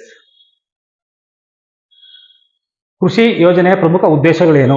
ಸೊ ಎಲ್ಲಾ ಹೇಳಿಕೆಗಳು ಸರಿಯಾಗಿದೆ. ಹೇಳಿಕೆಗಳನ್ನ ಓದೋಕ್ಕಲ್ಲ, ನೀವು ಓದ್ಕೊಂಡ್ಬಿಡಿ, ಟೈಮ್ ಆಗುತ್ತೆ, ಇನ್ನೂ ಪ್ರಶ್ನೆ ಚರ್ಚೆ ಮಾಡಬೇಕು. ಎಸ್, ಜ್ಞಾನ ಸಾಧನ ಡಿಸೆಂಬರ್ ಅಲ್ಲಿ ಪುಟ ಸಂಖ್ಯೆ 34, 37ರಲ್ಲಿ ಇದ್ರ ಬಗ್ಗೆ ವಿವರಣೆ ಸಂಪೂರ್ಣವಾಗಿ ಬಂದಿದೆ. PM ಧನ್ ಯೋಜನೆ ಬಗ್ಗೆ, ಧನ್ ಧಾನ್ಯ ಕೃಷಿ ಯೋಜನೆ ಬಗ್ಗೆ ಎರಡು ಕಡೆ ಹಾಕಿದ್ದೀನಿ ಪ್ರಶ್ನೆಗಳು, ನೇರವಾಗಿ ಬಂದಿರೋದು. ಬನ್ನಿ ನೋಡೋಣ. ಸೊ ಇದೊಂದು ಸರಿ ಇಲ್ಲಿ. ಎಸ್, PM ಪ್ರಧಾನಮಂತ್ರಿ ಧನ್ ಧಾನ್ಯ ಕೃಷಿ ಯೋಜನೆ ಸಂಬಂಧಪಟ್ಟಂಗೆ ಇಲ್ಲಿ ನೇರವಾಗಿ ಪ್ರಶ್ನೆ ಕೇಳಿದೆ. ಇಲ್ಲಿ ನೋಡಿ, ಇಲ್ಲಿದೆ ಧಾನ್ಯ ಕೃಷಿ ಯೋಜನೆ. ಕೃಷಿ ಉತ್ಪಾದಕತೆ ಹೆಚ್ಚಿಸೋದು, ಕೃಷಿ ಬೆಳೆಯ ವೈವಿಧ್ಯೀಕರಣ ಮಾಡೋದು, ಅವ್ರಿಗೆ ಬೇಕಾದಂತ ಸುಸ್ಥಿರ ಕೊಯ್ಲಿನ ಅಭ್ಯಾಸಗಳು, ಅದಕ್ಕೆ ಬೇಕಾದ ಟ್ರೈನಿಂಗು, ಅವ್ರಿಗೆ ಏನೇನು ಬೇಕು ಟೆಕ್ನಾಲಜಿ ಅದೆಲ್ಲ ಬಳಸ್ಕೊಡೋದು, ಅದಕ್ಕೆ ಬೇಕಾದಂತ ಲೋನು, ಹಣಕಾಸಿನ ಸೌಲಭ್ಯ ಕೊಡೋದು, ಸಂಗ್ರಹಣೆ ಅಥವಾ ಸಂಗ್ರಹಾಗಾರಗಳನ್ನ ಅಂದ್ರೆ ಸ್ಟೋರೇಜ್ ಅವ್ರಿಗೆ ವ್ಯವಸ್ಥೆ ಮಾಡಿಕೊಡೋದು, ಅದಕ್ಕೆ ಬೇಕಾದಂತ ಆರ್ಥಿಕ ಸಹಾಯ, ಧನ ಸಹಾಯ ಕೊಡೋದು, ಜೊತೆಗೆ ಸಾಲ ಅಂದ್ರೆ ಅದೇ ಲೋನ್ ಬಗ್ಗೆ ಮಾತಾಡಿದ್ವಿ. ಈ ತರ ಇವೆಲ್ಲ ಅಂಶಗಳನ್ನ ಇಟ್ಕೊಂಡು ಯಾವುದು PM ಧನ್ ಧಾನ್ಯ ಕೃಷಿ ಯೋಜನೆಯನ್ನ ಜಾರಿ ತರಲಾಗಿದೆ. ಇಲ್ಲೂ ಇದೆ, ಮತ್ತೆ ಇನ್ನೊಂದು ಕಡೆ ಇದೆ, ಬನ್ನಿ ಪಾಯಿಂಟ್. ಎಸ್, ಇಲ್ಲೂ ಇದೆ ನೋಡಿ, 7ನೇ ಕ್ವಶನ್. ಮತ್ತೆ ಅದೇ ಇದರಲ್ಲೇ ಅದೇ ಡೇಟಲ್ಲೇ ಕೊಟ್ಟಿದ್ದೀನಿ, ಮತ್ತೆ ಇನ್ನೊಂದ್ಸತಿ ಡಿಸ್ಕಸ್ ಮಾಡಿದ್ದೀನಿ. ಇಲ್ಲೂ ಕೂಡ ಸಂಪೂರ್ಣದ ಮಾಹಿತಿ ಇದೆ, ಏನೇ ಸಂಬಂಧಪಟ್ಟಿದ್ದು, ಇದು ಉದ್ದೇಶ ಏನು, ಗುರಿ ಏನು, ಸೊ ಎಲ್ಲವೂ ಕೂಡ ವಿಚಾರ ಇದರಲ್ಲೂ ಇದೆ. ಕ್ಲಿಯರ್. ಮುಂದೆ ಹೋಗೋಣ. ನೆಕ್ಸ್ಟ್, ನಂತರ ಸರಕು ಮತ್ತು ಸೇವೆಗಳಿಗೆ ಸಂಬಂಧಪಟ್ಟಂತೆ ಗೊತ್ತಲ್ಲ, GST ಸುಧಾರಣೆ ಇತ್ತೀಚೆಗೆ ಬಂತಲ್ಲ, ಸ್ಲ್ಯಾಬ್ ಎಲ್ಲ ಕಡಿಮೆ ಮಾಡಿದ್ರು, ಫುಲ್ಲು ಟಾಪ್ಗೆ ಹೋಗಿ ಕೆಳಗೆ ಬಂದಿದ್ದಾರೆ. ಅಂದ್ರೆ ಓಕೆ, ಈಗ ಒಂದು ಲೆವೆಲ್ಗೆ ಬಂದಿದ್ದಾರೆ. ಬನ್ನಿ, ಭಾರತದ ರಾಷ್ಟ್ರಧ್ವಜ ಕ್ಲಿಯರ್, ಅದಕ್ಕೆ 0% ಟ್ಯಾಕ್ಸ್, ಅಂದ್ರೆ ಯಾವ ಟ್ಯಾಕ್ಸ್ ಇಲ್ಲ ಅಂತ. ಸರಕು ಮತ್ತು ಸೇವೆಗಳ ಸಂಬಂಧ ಕೆಳಗಡೆ ಹೇಳಿಕೆಗಳು ಕೊಟ್ಟಿದ್ದಾರೆ. ಈ ಮೇಲಿನ ಎಷ್ಟು ವಸ್ತುಗಳು 0% GST ಹೊಂದಿದೆ ಅಂತ ಸ್ಟೇಟ್ಮೆಂಟ್ ಕೊಟ್ಟಿದ್ದಾರೆ. ಸೊ ಅದನ್ನ ಚೆಕ್ ಮಾಡಿ. ಫಸ್ಟ್ ಒನ್ ಮತ್ತೆ ಎ ಮತ್ತು ಇ 0% ಟ್ಯಾಕ್ಸ್ ಪಕ್ಕ. ಯಾವುದಕ್ಕೆ ಅತಿ ಹೆಚ್ಚಿನ ಉಷ್ಣತೆ ಹಾಲು ಪಕ್ಕ, ಅದಕ್ಕೆಲ್ಲ ಟ್ಯಾಕ್ಸ್ ಇದೆ. ಹಾಲು ತಗೊಂತೀವಲ್ಲ, ಟ್ಯಾಕ್ಸ್ GST ಇದೇ ಇರುತ್ತೆ. ಪೆನ್ಸಿಲ್ ಕೂಡ ಟ್ಯಾಕ್ಸ್ ಇರುತ್ತೆ ಎಲ್ಲ ಉತ್ಪನ್ನಗಳಿಗೆ. ಹಾಗಾಗಿ ಎ ಮತ್ತು ಇ ಸರಿಯಾದ ಉತ್ತರ. ಯಾವುದು? ಕೇವಲ 2 ಮಾತ್ರ. ನೋಡಿ, ಇಲ್ಲೊಂದು ಕನ್ಫ್ಯೂಸ್ ಆಗ್ತೀರಾ, ಇದೊಂದು ಪಾಯಿಂಟ್ ನಾನು ಹೇಳೋದು ಬರ್ತಿದ್ದೆ. ಇಲ್ಲಿ 4 ಆಪ್ಷನ್ ಕೊಟ್ಟಿದ್ದಾನೆ. ಇಲ್ಲಿ ಇದನ್ನ ಮೇಜರ್ ಚೆನ್ನಾಗಿ ಓದ್ಬೇಕು ನೀವು. ಈ ಮೇಲಿನ ಎಷ್ಟು ವಸ್ತುಗಳು 0% GST ಸರಕು ಮತ್ತು ಸೇವಾ ತೆರಿಗೆ ವ್ಯಾಪ್ತಿಗೆ ಬರುತ್ತವೆ? ಎಷ್ಟು ವಸ್ತುಗಳು ಅಂತ ಕೇಳಿದ್ದಾನೆ, ಯಾವ ವಸ್ತು ಅಂತ ಕೇಳಿಲ್ಲ. ಮತ್ತೆ ಇದೊಂದು ಭಾರತ ರಾಷ್ಟ್ರಧ್ವಜ ಎ ಅಷ್ಟೇ, ಒಂದು ಹಾಕ್ಬಿಡೋದು ಹಂಗಿಲ್ಲ. ಕರೆಕ್ಟಾಗಿ ಇಲ್ಲಿ ಎಷ್ಟು ವಸ್ತುಗಳು ಅಂತ ಕೇಳಿದಾನೆ, 1, 2, 3 ಅಂತ. ಸೊ ಕೇವಲ 2 ಮಾತ್ರ. ಕೆಲವು ಸತಿ 4 ಹೇಳಿಕೆ ಕೊಟ್ಬಿಟ್ಟು ಈ ಮೇಲಿನ ಎಷ್ಟು ಹೇಳಿಕೆಗಳು ಸರಿಯಾಗಿದೆ ಅಂತ ಕೇಳ್ತಾನೆ. ಎಷ್ಟು ಹೇಳಿಕೆಗಳು ಸರಿಯಾಗಿದೆ, ಅದರಲ್ಲಿ 2 ಸರಿ ಇದ್ರೆ 2 ಅಂತ ಹಾಕ್ಬೇಕು. ಅಥವಾ ಯಾವ ಹೇಳಿಕೆಗಳು ಸರಿಯಾಗಿದೆ ಅಂತ ಕೇಳ್ತಾನೆ, ಅಥವಾ ಯಾವ ಹೇಳಿಕೆ ಸರಿಯಾಗಿದೆ ಅಂತ, ಇಂಥದ್ದೇ ಹೇಳಿಕೆ 1, ಹೇಳಿಕೆ 2, ಆ ತರ ಸ್ಪೆಸಿಫಿಕ್ ಆಗಿ ಕೇಳ್ತಾನೆ. ಸೊ ಪ್ರಶ್ನೆ ಯಾವ ರೀತಿ ಯಾರು ಕೇಳ್ತಾನೆ, ಆದ್ರೆ ನಾವು ಸ್ಮಾರ್ಟ್ ಆಗಿ ಇರಬೇಕು, ಸ್ಮಾರ್ಟ್ ಆಗಿ ಆನ್ಸರ್ ಮಾಡಬೇಕು.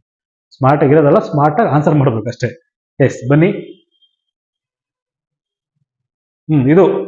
ಇದು ಆಕ್ಚುಲಿ ಬಂದ್ಬಿಟ್ಟು ರೀಲ್ಸ್. ನಮ್ಮ ಜ್ಞಾನ ಸಾಧನ Instagram, Raghu Enkadur Facebook page, Instagram page, FB page, Telegram ಮತ್ತೆ ಯೂಟ್ಯೂಬ್ ಶಾರ್ಟ್ಸ್ ಅಲ್ಲೂ ಕೂಡ ಹಾಕಿದ್ದೀನಿ. ಭಾರತೀಯ ಆರ್ಥಿಕ ಸಮೀಕ್ಷೆ ವರದಿ, ಗಿನಿ ಗುಣಾಂಕ ಅಥವಾ ಗಿನಿ ಸೂಚ್ಯಾಂಕ ಅಂತಾನು ಕರಿತೀವಿ. ಇದರ ಬಗ್ಗೆ ಏನು ಉಲ್ಲೇಖ ಮಾಡಿದ್ದಾರೆ ಅಂದ್ರೆ ಇಲ್ಲಿ ಕೊಟ್ಟಿದ್ದಾರೆ ನೋಡಿ. ಆಪ್ಷನ್ 1, ಉಪಭೋಗ ವೆಚ್ಚದಲ್ಲಿ ಅಸಮಾನತೆಯನ್ನು ಮಾಪನ ಮಾಡುತ್ತದೆ. ಲಿಂಗಾನುಪಾತವನ್ನು ಮಾಡಲ್ಲ, ನಗರ ಅಭಿವೃದ್ಧಿ ಮಾಡಲ್ಲ, ಅಥವಾ ಗ್ರಾಮೀಣ ಆರೋಗ್ಯ ಕೇಂದ್ರ ಅಸಮಾನತೆಯನ್ನು ಇದು ಮಾಡಲ್ಲ. ಇದೆಲ್ಲ ರಾಂಗು. ಓನ್ಲಿ 1 ಸರಿಯಾದ ಉತ್ತರ. ಅಂದ್ರೆ ಉಪಭೋಗ ವೆಚ್ಚದಲ್ಲಿ, ಉಪಭೋಗ ಅಂದ್ರೆ ನಮ್ಮ ಖರ್ಚು, ನಾವೇನು ಬಳಕೆ ಮಾಡ್ತೀವಿ, ಉಪಭೋಗಿಗಳು ಅಥವಾ ಅನುಭೋಗಿಗಳು, ಏನು ನಾವು ಜನರು ಏನು ಬಳಕೆ ವೆಚ್ಚ ಮಾಡ್ತಾರಲ್ಲ, ಕುಡಿಯೋದಿರ್ಬೋದು, ತಿನ್ನೋದಿರ್ಬೋದು, ನಾವೇನು ಬಳಸ್ತೀವಲ್ಲ, ಸೊ ಅದರ ಒಂದು ಆದಾಯದ ಅಸಮಾನತೆಯನ್ನ ಮಾಪನ ಮಾಡುತ್ತದೆ. ಅರ್ಥ ಆಯ್ತಾ? ಅದರ ವೆಚ್ಚದಲ್ಲಿನ ಆದಾಯ ಮತ್ತು ವೆಚ್ಚಗಳನ್ನ ಅಸಮಾನತೆಯನ್ನ ಮಾಪನ ಮಾಡ್ತಕ್ಕಂಥದ್ದು ಯಾವುದು? ಗುಣಾಂಕ. ಸರ್ ಬರೀ ನೀವು ಎಕ್ಸ್ಪ್ಲೇನ್ ಮಾಡ್ತೀರಾ, ನಿಮ್ ಮುಂದಕ್ಕೆ ಹೋಗಿ ನಿಮ್ ಪೇಜಿ ಅಂತ ಹೇಳ್ಬೇಡಿ, ಬಂದಿದ್ದೀನಿ. ಎಸ್, ಯಾವ್ದಿದು? ಇದು ಪಕ್ಕದಲ್ಲಿ ಬಂದಿರೋದು GST ಪಕ್ಕದಲ್ಲಿ, ಅದು ಡಿಸ್ಕಸ್ ಮಾಡಿದ್ದೀನಿ. ಇದು ನೆಕ್ಸ್ಟ್ ಬರುತ್ತೆ ನಿಮಗೆ, ಅದನ್ನ ಆಮೇಲೆ ಡಿಸ್ಕಸ್ ಮಾಡ್ತೀನಿ. ರೀಲ್ಸ್ ಅಲ್ಲಿ ಬನ್ನಿ, ಇದ್ರಲ್ಲಿ ಬರುತ್ತೆ. ಯಾವುದು? ಅದು ಇನ್ನೊಂದ್ರಲ್ಲಿ ಬರುತ್ತೆ, ಮ್ಯಾಗ್ಝಿನ್ ಅಲ್ಲಿ ಬರುತ್ತೆ. ರೀಲ್ಸ್ ಸಪರೇಟ್ PDF ಇದೆ. ರೀಲ್ಸ್ PDF ಓಪನ್ ಮಾಡಿದಾಗ ಆ ಗಿನಿ ಗುಣಾಂಕ ಚರ್ಚೆ ಮಾಡೋಣ. ಬಟ್ ಇಲ್ಲೇ ಪಕ್ಕದಲ್ಲಿ ಬಂತು ಅಂತ ಚರ್ಚೆ ಮಾಡ್ಬಿಟ್ಟಿದ್ದೀನಿ. GSTದು ಆನ್ಸರ್ ನೋಡ್ಕೊಂಡ್ಬಿಡಿ, ಇಲ್ಲೇ ಇದೆ. ಅನರ್ಹ ಯಾವುದು? ಎಸ್, 2025 GST ಸುಧಾರಣೆಗಳ ಕುರಿತು ಈ ಕೆಳಗಿನ ಹೇಳಿಕೆಗಳನ್ನು ಪರಿಗಣಿಸಿ. ಅಲ್ಲಿ ಸ್ಲ್ಯಾಬ್ಗಳು ಕೊಟ್ಟಿದ್ದೀನಿ. ಆ 0% ಯಾವ ಬರ್ತವೆ, 5% ಯಾವ ಬರ್ತವೆ, 80% ಯಾವ ಬರ್ತವೆ, 28 ಯಾವ ಬರ್ತವೆ, ಈ 4 ಸ್ಲ್ಯಾಬ್ಗಳನ್ನ ಚರ್ಚೆ ಮಾಡಿದ್ದೀನಿ. ಇದು ವಿವರವಾಗಿ ನೋಡ್ಕೊಳ್ಳಿ. ಮುಂದಿನ ಪ್ರಶ್ನೆ ಹೋಗ್ತೀನಿ ನಾನು. ಎಸ್, ಇಲ್ಲೆಲ್ಲ ಕೊಟ್ಟಿದ್ದೀನಿ ಯಾವ ಸ್ಲ್ಯಾಬ್ ಎಲ್ಲೆಲ್ಲಿ ಅಂತ. ಎಸ್, ಇದು ಕೂಡ 50-50ನೇ. ಬಟ್ ಅದು ಹೇಳಿದ ಒಂದೇ ಸ್ಟೇಟ್ಮೆಂಟ್ ಸಿಕ್ಕಿದ್ರೆ ಸಾಕು, ನೀವು ಪಾಸ್ ಆದಂಗೆ. ಉಳಿದಂಥವು ಅಲ್ಲಿ ಗೊತ್ತಾಗುತ್ತೆ, ಕರೆಕ್ಟಾಗಿ ಗೊತ್ತಾಗುತ್ತೆ ಅವು ಟ್ಯಾಕ್ಸ್ ಇದೆ ಅಂತೇಳಿ. ಹಂಗಾಗಿ ಒಂದು ಸರಿ ಪಾಯಿಂಟ್ ಸಿಕ್ಕಿದ್ರು ಸಾಕು ನಿಮಗೆ. ಇಲ್ಲಿ ಜಾಸ್ತಿ ಎಕ್ಸ್ಪ್ಲನೇಷನ್ ಕೊಟ್ಟಿದ್ದೀನಿ, ಅದನ್ನು ಅಭ್ಯಾಸ ಮಾಡ್ಕೊಳ್ಳಿ. ಮ್ಯಾಗ್ಝಿನು ನಮ್ಮ ಸಾಧನಾ ಅಕಾಡೆಮಿ ಇಂಡಿಯಾ ಆ್ಯಪಲ್ಲಿ ಲಭ್ಯ ಇದೆ, ನೋಡ್ಕೊಳ್ಳಿ. ಅದರಲ್ಲೇ ಎಲ್ಲ ಮ್ಯಾಗ್ಝಿನ್ ಇವು ಏನಿದಾವಲ್ಲ 3 ಮ್ಯಾಗ್ಝಿನ್ನು, ಇದರಲ್ಲೂ 2 ಬಂದಿದ್ದಾವೆ. ಹೊಸ ಮ್ಯಾಗ್ಝಿನ್ ಟೋಟಲ್ ಹತ್ರ 12ರಿಂದ 13 ಮಾರ್ಕ್ಸ್ ಕವರ್ ಆಗಿದೆ ಮ್ಯಾಗ್ಝಿನ್ಗಳಿಂದನೇ. ಆನ್ಲೈನಲ್ಲಿ ಲಭ್ಯ ಇದಾವೆ ಮ್ಯಾಗ್ಝಿನ್, ಆಕ್ಟಿವ್ ಆಗಿ ನೀವು ಚೆಕ್ ಮಾಡ್ಕೊಳ್ಳಿ ಗೂಗಲ್. ಇದರಲ್ಲಿ ಇವೊಂದು ಪ್ರಿಂಟೆಡು ಬಿಟ್ಟಿದ್ದೀನಿ, ಮಾರ್ಕೆಟಲ್ಲಿದೆ. ಎಸ್,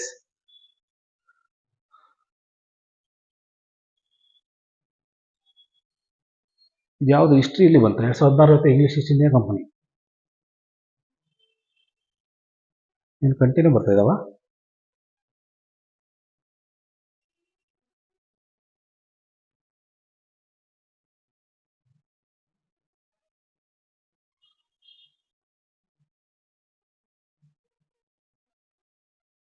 ಒಂದು ನಿಮಿಷ.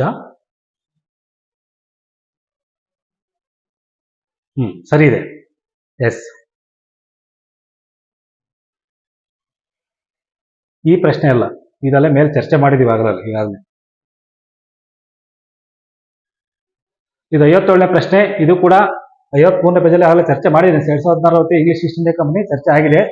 So Surat, Ahmedabad, Bharuch, clear. ಅದು ಆಲ್ರೆಡಿ ಮ್ಯಾಗ್ಝಿನ್ ಇನ್ನೊಂದು ಪುಟದಲ್ಲಿ ಚರ್ಚೆ ಮಾಡಿದ್ದೀನಿ ಅನ್ಸುತ್ತೆ. ಬನ್ನಿ ಮುಂದೆ ಹೋಗೋಣ. ನೋಡಿ 58ನೇ ಪ್ರಶ್ನೆ. ಇಲ್ಲಿ ಹಿಂದ್ ಸ್ವರಾಜ್. ಸೊ ಇದು ಕೂಡ ಈಗಾಗಲೇ ಚರ್ಚೆ ಮಾಡಿದೆ. ಇದು ಮ್ಯಾಗ್ಝಿನ್ ಅಲ್ಲೂ ಬಂದಿದೆ, ನಮ್ಮ GS ಬುಕ್ಕಲ್ಲೂ ಬಂದಿದೆ.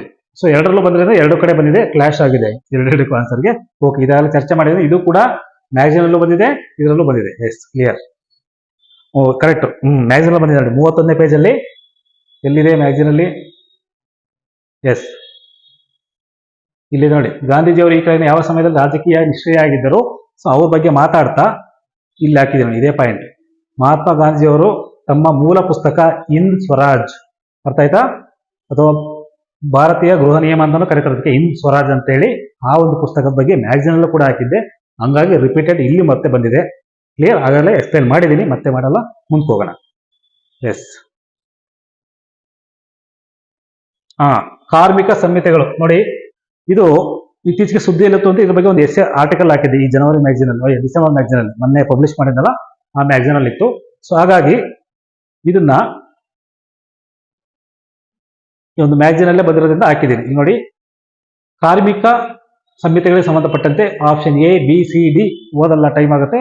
ಎಲ್ಲವೂ ಸರಿಯಾಗಿದೆ, ಮೇಲಿನ ಎಲ್ಲ ಹೇಳಿಕೆ ಸರಿಯಾಗಿದೆ. ಜ್ಞಾನ ಸಾಧನ ಮ್ಯಾಗ್ಝಿನ್ ಪುಟ 66, 67, 68ರಲ್ಲಿ ಈ ಆರ್ಟಿಕಲ್ ಸಂಪೂರ್ಣವಾಗಿ ಡಿಸ್ಕಸ್ ಮಾಡಿದ್ವಿ. ಎಲ್ಲ ಪಾಯಿಂಟು ಇದಾವೆ, ಅರ್ಥ ಆಯ್ತಾ? ಅದನ್ನ ಒಂದ್ಸತಿ ಅಭ್ಯಾಸ ಮಾಡಿ ನೋಡಿ.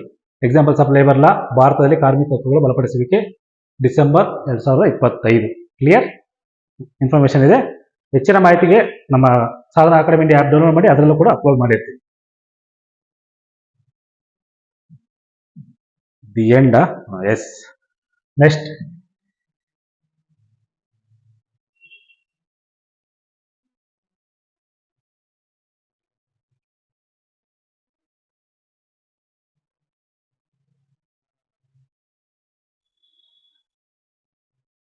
ಮ್ಯಾಗ್ಝಿನ್ 2021 ಮ್ಯಾಗ್ಝಿನ್ಗೆ ಹೋಗೋಣ.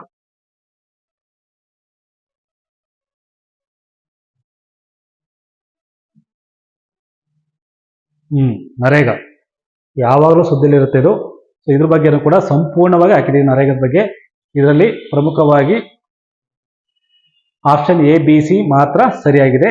ಕ್ಲಿಯರ್. D ಒಂದು ತಪ್ಪಾಗಿದೆ. ಈ ಮೆಟ್ರೋಪಾಲಿಟನ್ ಪ್ರದೇಶದಲ್ಲಿ ಇಲ್ಲ ಇದು, ಹಂಗಾಗಿ ತಪ್ಪಾಗಿದೆ. ನೋಡಿ, ಇಲ್ಲಿ ಜ್ಞಾನ ಸಾಧನ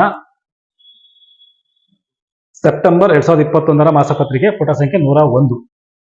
ಅರ್ಥ ಆಯ್ತಾ? ಕಂಪ್ಲೀಟ್ ಎಕ್ಸ್ಪ್ಲೇಷನ್ ಕೊಟ್ಟಿದ್ದೀನಿ. ಇತ್ತೀಚೆಗೆ ಸುದ್ದಿ, ಮೊನ್ನೆಯಿಂದ ಸುದ್ದಿಲಿದೆ, ಹೆಸರನ್ನ ಬದಲಾವಣೆ ಮಾಡಿದ್ದಾರೆ. ಅದ್ರ ಬಗ್ಗೆ ನಾನು ಸಪ್ರೇಟ್ ಕ್ಲಾಸಲ್ಲಿ ಚರ್ಚೆ ಮಾಡ್ತೀನಿ. ಎಸ್, ಇನ್ನೇನು ಈ ತಿಂಗಳು ನೆಕ್ಸ್ಟ್ ಮಂತ್ ಮ್ಯಾಗ್ಝಿನ್ ಬರುತ್ತಲ್ಲ, ಹೋಗ್ಬೋದು.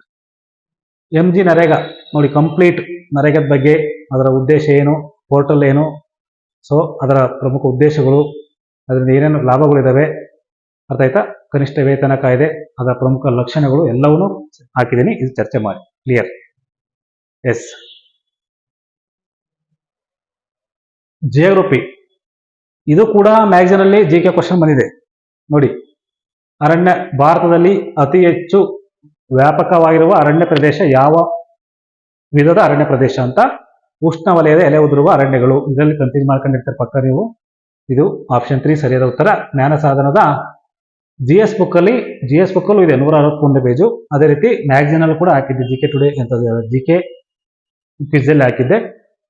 ಜನವರಿ ಮ್ಯಾಗಝಿನ್ ಅಲ್ಲಿ 107ನೇ ಪುಟದಲ್ಲಿ ಇದೆ. ಬನ್ನಿ, ಇಲ್ಲೇ ಇದೆ ನೋಡಿ. ಇದು ಪ್ರಿಂಟೆಡ್ ಮ್ಯಾಗಝಿನ್, ಇದು ಬುಕ್ಕು. ಸೊ ಭಾರತದಲ್ಲಿ ಅತಿ ಹೆಚ್ಚು ಪ್ರದೇಶವನ್ನು ಆವರಿಸಿಕೊಂಡಿರುವ ಯಾವ ರೀತಿ ಅರಣ್ಯ? ನೇರವಾದ ಹಂಗೆ ಪ್ರಶ್ನೆ ಇದೆ, ಹಂಗೆ ಉತ್ತರನೂ ಇದೆ. ಯಾವುದು? ಉಷ್ಣವಲಯದ ಎಲೆ ಉದುರುವ ಕಾಡುಗಳು. ಕಾಣ್ತಿದೆಯಾ? ನೋಡಿ. ಕ್ಲಿಯರ್? ಎಸ್. ಇದು 2 ಕ್ವಶನ್ 2021ರ ಮ್ಯಾಗಝಿನ್ ಅಲ್ಲಿ. ಯಾವುದು? ಸೆಪ್ಟೆಂಬರ್. ನಂತರ ಜನವರಿ 2024 ಜನವರಿ ಮ್ಯಾಗಝಿನ್ ಅಲ್ಲೂ ಕೂಡ 2 ಕ್ವಶನ್ ಬಂದಿದೆ. ಬನ್ನಿ ಅಲ್ಲಿಗೆ ಹೋಗೋಣ. ಸೊ ಇದು 2023ರಲ್ಲಿ ಸುದ್ದಿ ಇತ್ತು ರಾಜ್ಯಪಾಲರ ಬಗ್ಗೆ, ಹಾಗಾಗಿ ಅದ್ರ ಬಗ್ಗೆ ಒಂದು ಆರ್ಟಿಕಲ್ ಎಸ್ಸೆ ರೈಟಿಂಗ್ ಬರೆದಿದ್ದೆ ಮ್ಯಾಗಝಿನ್ ಅಲ್ಲಿ. ಬನ್ನಿ. 2023 ಮಸೂದೆಗಳಿಗೆ ಒಪ್ಪಿಗೆ ನೀಡುವಲ್ಲಿ ರಾಜ್ಯಪಾಲರ ಅನಗತ್ಯ ವಿಳಂಬ ಮಾಡುವುದನ್ನು ಟೀಕಿಸಲು ಸುಪ್ರೀಂ ಕೋರ್ಟ್ ಯಾವ ಸಂವಿಧಾನಕ ಅನುಚ್ಛೇದವನ್ನು ಬಳಸಿತು? ಆಪ್ಷನ್ 3 ಅಂದ್ರೆ ಅನುಚ್ಛೇದ 200. ಜ್ಞಾನ ಸಾಧನ ಮ್ಯಾಗಝಿನ್ ಪುಟ 43, ಜನವರಿ 2024. ಕರೆಕ್ಟಾಗಿ ಲಾಸ್ಟ್ ಇಯರ್, ಇನ್ನೇನು ಈ ವರ್ಷ ಮುಗಿತೈತಿ ಈಗ. ಜನವರಿ 2024ರಲ್ಲಿ ಬಿಟ್ಟಿದ್ದ ಮ್ಯಾಗಝಿನ್ ಇದು. ಬನ್ನಿ. ಎಸ್, ನೋಡಿ ಇಲ್ಲಿ ರಾಜ್ಯಪಾಲರ ನೇಮಕಾತಿ ಅವರ ಸಂವಿಧಾನಿಕ ಪಾತ್ರ ಕುರಿತು ಇತ್ತೀಚಿನ ನಿದರ್ಶನಗಳೊಂದಿಗೆ ಚರ್ಚಿಸಿ ಅಂತೇಳಿ ಮಾತಾಡಿದ್ದೆ ಎಸ್ಸೆ ರೈಟಿಂಗು. ಸೊ ಅದೇ ಕೂಡ ಪ್ರಶ್ನೆ ನೇರವಾಗಿ ಬಂದಿದೆ. ಇಲ್ಲೇ ಇದೆ, ಸಂವಿಧಾನದ 200. ಕ್ಲಿಯರ್? ಎಸ್. 200ನೇ ಅನುಚ್ಛೇದ. ಹೀಟ್, ಬಿಸಿ, ಜಾಗತಿಕ ತಾಪಮಾನ, ಇದೊಂದು ಯಾವಾಗಲೂ ಸುದ್ದಿಲಿರುತ್ತೆ. ಸೊ ಅದರ ಒಂದು ಗ್ರೀನ್ ಹೌಸ್ ಏನೋ ಹಸಿರು ಮನೆ ಅನಿಲಗಳ ಕುರಿತಂತೆ ಕನಿಷ್ಠದಿಂದ ಗರಿಷ್ಠವರೆಗೆ ಕಾಲಮಕ್ರಮ ಕೇಳಿದರೆ ಇಲ್ಲಿ ಪ್ರಶ್ನೆ ಅದು. ಎಸ್. ಜಾಗತಿಕ ತಾಪಮಾನ ಹಸಿರು ಮನೆ ಅನಿಲಗಳ ಕನಿಷ್ಠದಿಂದ ಗರಿಷ್ಠವರೆಗೆ ಜೋಡಿಸಿ. ಸೊ ಸರಿಯಾದ ಉತ್ತರ ಯಾವುದು? Carbon dioxide, sulphur hexafluoride, methane, hydrochlorocarbon. So ಸರಿಯಾದ ಉತ್ತರ ಯಾವುದು? 3ನೇ ಉತ್ತರ ಸರಿಯಾದ ಉತ್ತರ BBCA. ಕ್ಲಿಯರ್? ಆಪ್ಷನ್ 3 ಸರಿಯಾದ ಉತ್ತರ. ಇದು ಜ್ಞಾನ ಸಾಧನ ಜನವರಿ 2024ರ ಮ್ಯಾಗಝಿನ್ನ ಪುಟ ಸಂಖ್ಯೆ 72ರಲ್ಲಿ ಸಂಪೂರ್ಣ ಒಂದು ವಿವರಣಾತ್ಮಕವಾದ ಪ್ರಬಂಧ ಚರ್ಚೆ ಮಾಡಿದ್ದೀನಿ. ಅದನ್ನು ನೋಡಿ, ಇದರಲ್ಲಿ ಎಲ್ಲ ಅಂಶಗಳನ್ನ ಮಾತಾಡಿದ್ದೀನಿ. ತುಂಬಾ ಸತಿ ಇವನ್ ಮೊಬೈಲ್ ಆಪ್ ಅಲ್ಲಿ ಕೂಡ ಪ್ರಬಂಧಗಳು ಅಂತ ಹಾಕಿದ್ದೇನೆ, ಅಲ್ಲೂ ಕೂಡ ಇದೆಲ್ಲ ಅನಿಲಗಳ ಬಗ್ಗೆ ಚರ್ಚೆ ಮಾಡಿದ್ದೀನಿ, ಅದು ಕೂಡ ಬಂದಿದೆ. ಎಸ್, ಅಬ್ಸರ್ವ್ ಮಾಡಬಹುದು. ಇಲ್ಲಿದೆ ಪ್ರಮುಖ ಅನಿಲಗಳು. ಒಂದು ಎರಡು ಸಿಕ್ಕಿದೆ ಇರೋಣ. ಕಿಗಾಲೆ ತಿದ್ದುಪಡಿ, ಇಲ್ಲೂ ಕೂಡ ಮಾತಾಡಿದ್ದೀನಿ. ಕಿಗಾಲೆ ತಿದ್ದುಪಡಿ ಬಗ್ಗೆನೂ ಮಾತಾಡಿದ್ದೀನಿ, ಅಲ್ಲೂ ಕೂಡ ಪಾಯಿಂಟ್ಸ್ ಹಾಕಿದೆ, ಅನಿಲಗಳ ಬಗ್ಗೆ ಮಾತಾಡಿದ್ದೀನಿ. ಇಷ್ಟು ಆಯ್ತು. ನಂತರ ರೀಲ್ಸ್ ವಿವರಣ. ರೀಲ್ಸ್ ಯಾವ್ಯಾವ ರೀಲ್ಸ್ ನೋಡ್ಬಿಟ್ಟು ನಾವು ಟೈಮ್ ವೇಸ್ಟ್ ಮಾಡ್ತಿರ್ತೀವಿ. ಒಂದು ಒಳ್ಳೆಯದು ಇಂಪಾರ್ಟೆಂಟ್ ಅಂತ ಬರೆದ ಹೆಡ್ಡಿಂಗಲ್ಲಿ ಹಾಕಿದ್ದೀನಿ ನೋಡಿ. ಮುಂಬರುವ ಸ್ಪರ್ಧಾತ್ಮಕ ಪರೀಕ್ಷೆಗಳಿಗೆ ಅತಿ ಪ್ರಮುಖವಾದ ಕೇಳಬಹುದಾದ ಸಂಭವನೀಯ ಪ್ರಶ್ನೆಗಳನ್ನು ಕೊಡ್ತಕ್ಕಂಥ ಏಕೈಕ ಸಂಸ್ಥೆ ನಮ್ಮ ಜ್ಞಾನ ಸಾಧನ. ನಾನೇ ಅಂತ ಹೆಮ್ಮೆ ಆಗುತ್ತೆ. ಯಾಕಂದ್ರೆ ನಿಮಗೂ ಕೊಡ್ತಿರೋದು ನಾನು. ಅದನ್ನೇನು ಪರ್ಸನಲಿ ನಾನು ದುರ್ಬಳಕೆ ಮಾಡ್ಕೊಂತಿಲ್ಲ. ಹಾಗಾಗಿ ಎಕ್ಸಾಂಪಲ್ ಬಂದೇ ಬರ್ತಕ್ಕಂಥ ಪ್ರಶ್ನೆಗಳು ಆ ಥರನ ಗೆಸ್ ಮಾಡೇ ಕೊಟ್ಟಿರ್ತೀನಿ ನೋಡಿ. 2 ಮಾರ್ಕ್ಸ್, ಒಂದು ರೀಲ್ಸ್ ಇಂದ 2 ಮಾರ್ಕ್ಸ್ ಬಂದಿದೆ, 2 ರೀಲ್ಸ್ ಇಂದ ಅಲ್ವಾ? ನೋಡೋಣ ಬನ್ನಿ ಯಾವುದು ಅಂತ.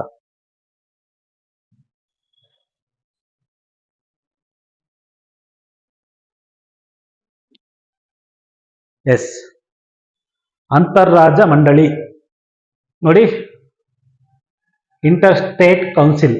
ಇದು ಸಂಪಟ್ಟಾಗಿ ನೇರವಾದ ಪ್ರಶ್ನೆ. ಯಾವುದು? 263ನೇ ವಿಧಿ ಅಂತ ಕೇಳಿದ್ದೇನೆ. ಜೊತೆಗೆ ಇಲ್ಲಿ ಇನ್ನೂ ಒಂದು ನಾನು ಹೆಚ್ಚಿನ ಮಾಹಿತಿ ಹಾಕಿದ್ದೆ. ಯಾವುದು? ಇಲ್ಲ, ಸರಿಯಾದ ಉತ್ತರ ಒಂದೇನೆ, ಬಿ. ಯಾವುದು? 1 ಮತ್ತು 3 ಕರೆಕ್ಟ್. ಮಂಡಳಿಯು ಪ್ರಧಾನ ಮಂತ್ರಿಯವರ ಅಧ್ಯಕ್ಷತೆಯಲ್ಲಿ ಶಾಸಕಾಂಗಗಳನ್ನು ಹೊಂದಿರುವ ಎಲ್ಲಾ ರಾಜ್ಯಗಳು, ಕೇಂದ್ರಾಡಳಿತ ಪ್ರದೇಶಗಳನ್ನ ಒಳಗೊಂಡಿರುತ್ತದೆ ಅಂತ. ಇದು ಆಪ್ಷನ್ 1 ಮತ್ತು 2 ಸರಿಯಾದ ಉತ್ತರ. ಬಟ್ ಇಲ್ಲಿ ನೇರವಾಗಿ 263ನೇ ವಿಧಿನ ಕೇಳಿದ್ದೇನೆ, ಹಾಗಾಗಿ ಅದೊಂದೇ ಮಾತ್ರ ನೀವು ಉತ್ತರ ಹಾಕಬೇಕು. ಸರಿಯಾಗಿದೆ ಅಲ್ಲಿ. ಕ್ಲಿಯರ್?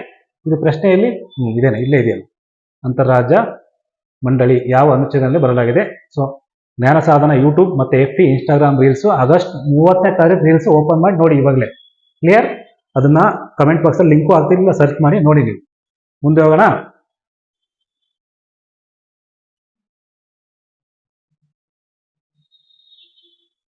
ಇದೊಂದೇ ಪ್ರಶ್ನೆನಾ? ಎರಡಾಯ್ತಲ್ಲ ಇದರ ರೀಲ್ಸ್ ಅಲ್ಲಿ. ಎಸ್, ಗಿನಿ. ಅವಾಗಲೇ ಹೇಳಿದ್ದೆ ಗಿನಿ ಸೂಚ್ಯಂಕ ಮರ್ಪಟ್ಟಿದ್ದೆ. ಅಲ್ಲಿ ಇನ್ನೊಂದು ಅದು ಎರಡೆರಡು ಕ್ವಶನ್ ಫೋಟೋದಲ್ಲಿ ಮಿಕ್ಸ್ ಆಗ್ಬಿಟ್ಟು ಕನ್ಫ್ಯೂಷನ್ ಆಯ್ತು. ಬನ್ನಿ, ಗಿನಿ ಸೂಚ್ಯಂಕ ನೋಡಿ, ಇದು ಕಾಣ್ತಿದೆಯಾ? ಭಾರತೀಯ ಆರ್ಥಿಕ ಸಮೀಕ್ಷಾ ವರದಿಯ ಗಿನಿ ಸೂಚ್ಯಂಕ ಅಥವಾ ಗಿನಿ ಗುಣಾಂಕ ಏನನ್ನು ಉಲ್ಲೇಖಿಸುತ್ತೆ ಅಂದ್ರೆ, ಫಸ್ಟ್ ಪಾಯಿಂಟ್ ಮಾತ್ರ ಕರೆಕ್ಟು. ಉಪಭೋಗದ ವೆಚ್ಚದಲ್ಲಿನ ಅಸಮಾನತೆಯನ್ನ ಉಪಭೋಗಿಗಳು ಅಥವಾ ನಾವು ಯಾರನ್ನ ಅನುಭವಿಸ್ತೀವಲ್ಲ, ನಾವು ಜನಗಳು ಮಾಡ್ತಕ್ಕಂಥ ಬಳಕೆಯ ಖರ್ಚಿನ ಪ್ರಮಾಣದ ಆದಾಯದ ಒಂದು ಅಸಮತೋಲನವನ್ನ ಮಾಪನ ಮಾಡ್ತಕ್ಕಂಥ ಕೆಲಸ ಮಾಡುತ್ತೆ ಯಾವುದು? ಗಿನಿ ಗುಣಾಂಕ. ಸೊ ನೋಡಿ, ಗಿನಿ ಗುಣಾಂಕ ಅಥವಾ ಗಿನಿ ಸೂಚ್ಯಂಕ 1912ರಲ್ಲಿ ಇಟಾಲಿಯನ್ ಸಂಖ್ಯಾಶಾಸ್ತ್ರಜ್ಞ ಯಾರು? ಕೊರಾಡೋ ಗಿನಿ. ಹಂಗಾಗಿ ಅವನ ಹೆಸರನ್ನೇ ಇಟ್ಟಿದ್ದೀವಿ, ಕೊರಾಡೋ ಗಿನಿ ಅವರೇ ಇದನ್ನ ಕಂಡುಹಿಡಿದಿದ್ದು. ಅವರ ಹೆಸರನ್ನೇ ಗಿನಿ ಸೂಚ್ಯಂಕ ಅಂತ ಮಾಡಲಾಗಿದೆ. ಕ್ಲಿಯರ್? ನಮ್ಮ ಬಳಕೆಯ ವೆಚ್ಚದ ಆದಾಯ ವೆಚ್ಚದ ಒಂದು ಅಸಮತೋಲನವನ್ನು ಅಧ್ಯಯನ ಮಾಡ್ತಕ್ಕಂಥ ಒಂದು ವರದಿ ಯಾವುದು? ಗಿನಿ ವರದಿ ಅಥವಾ ಗಿನಿ ಸೂಚ್ಯಂಕ. ಕ್ಲಿಯರ್? ಎಸ್. ರೀಲ್ಸ್ ಅಲ್ಲಿ ಇನ್ನು ಈಗ ಮುಗಿತಲ್ಲ, ಮಾತಾಡೋದಲ್ಲ ಇದನ್ನು.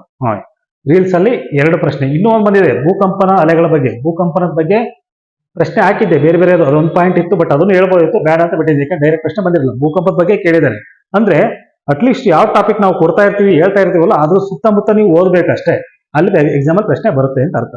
ಕ್ಲಿಯರ್? ಎಸ್, ಆಲ್ಮೋಸ್ಟ್ ಎಲ್ಲ ಚರ್ಚೆ ಮಾಡ್ದಂಗೆ ಆಯ್ತು ಅನ್ಸುತ್ತೆ. ನೋಡೋಣ ಮತ್ತೆ ಅವರು ಬಾಕಿ ಇದಾವ. ಎಸ್, 24 ಮ್ಯಾಗಝಿನ್ ಆಯ್ತು, 25 ಮ್ಯಾಗಝಿನ್ ಆಯ್ತು. ಜಿಯೋ. ಇನ್ನು ಸೈನ್ಸ್ ಇದೆ, ಮರ್ತ್ಬಿಟ್ಟಿದ್ದೀನಿ. ಜಿಯೋಗ್ರಫಿ ಬನ್ನಿ ನೋಡಿ. ಇಲ್ಲಿ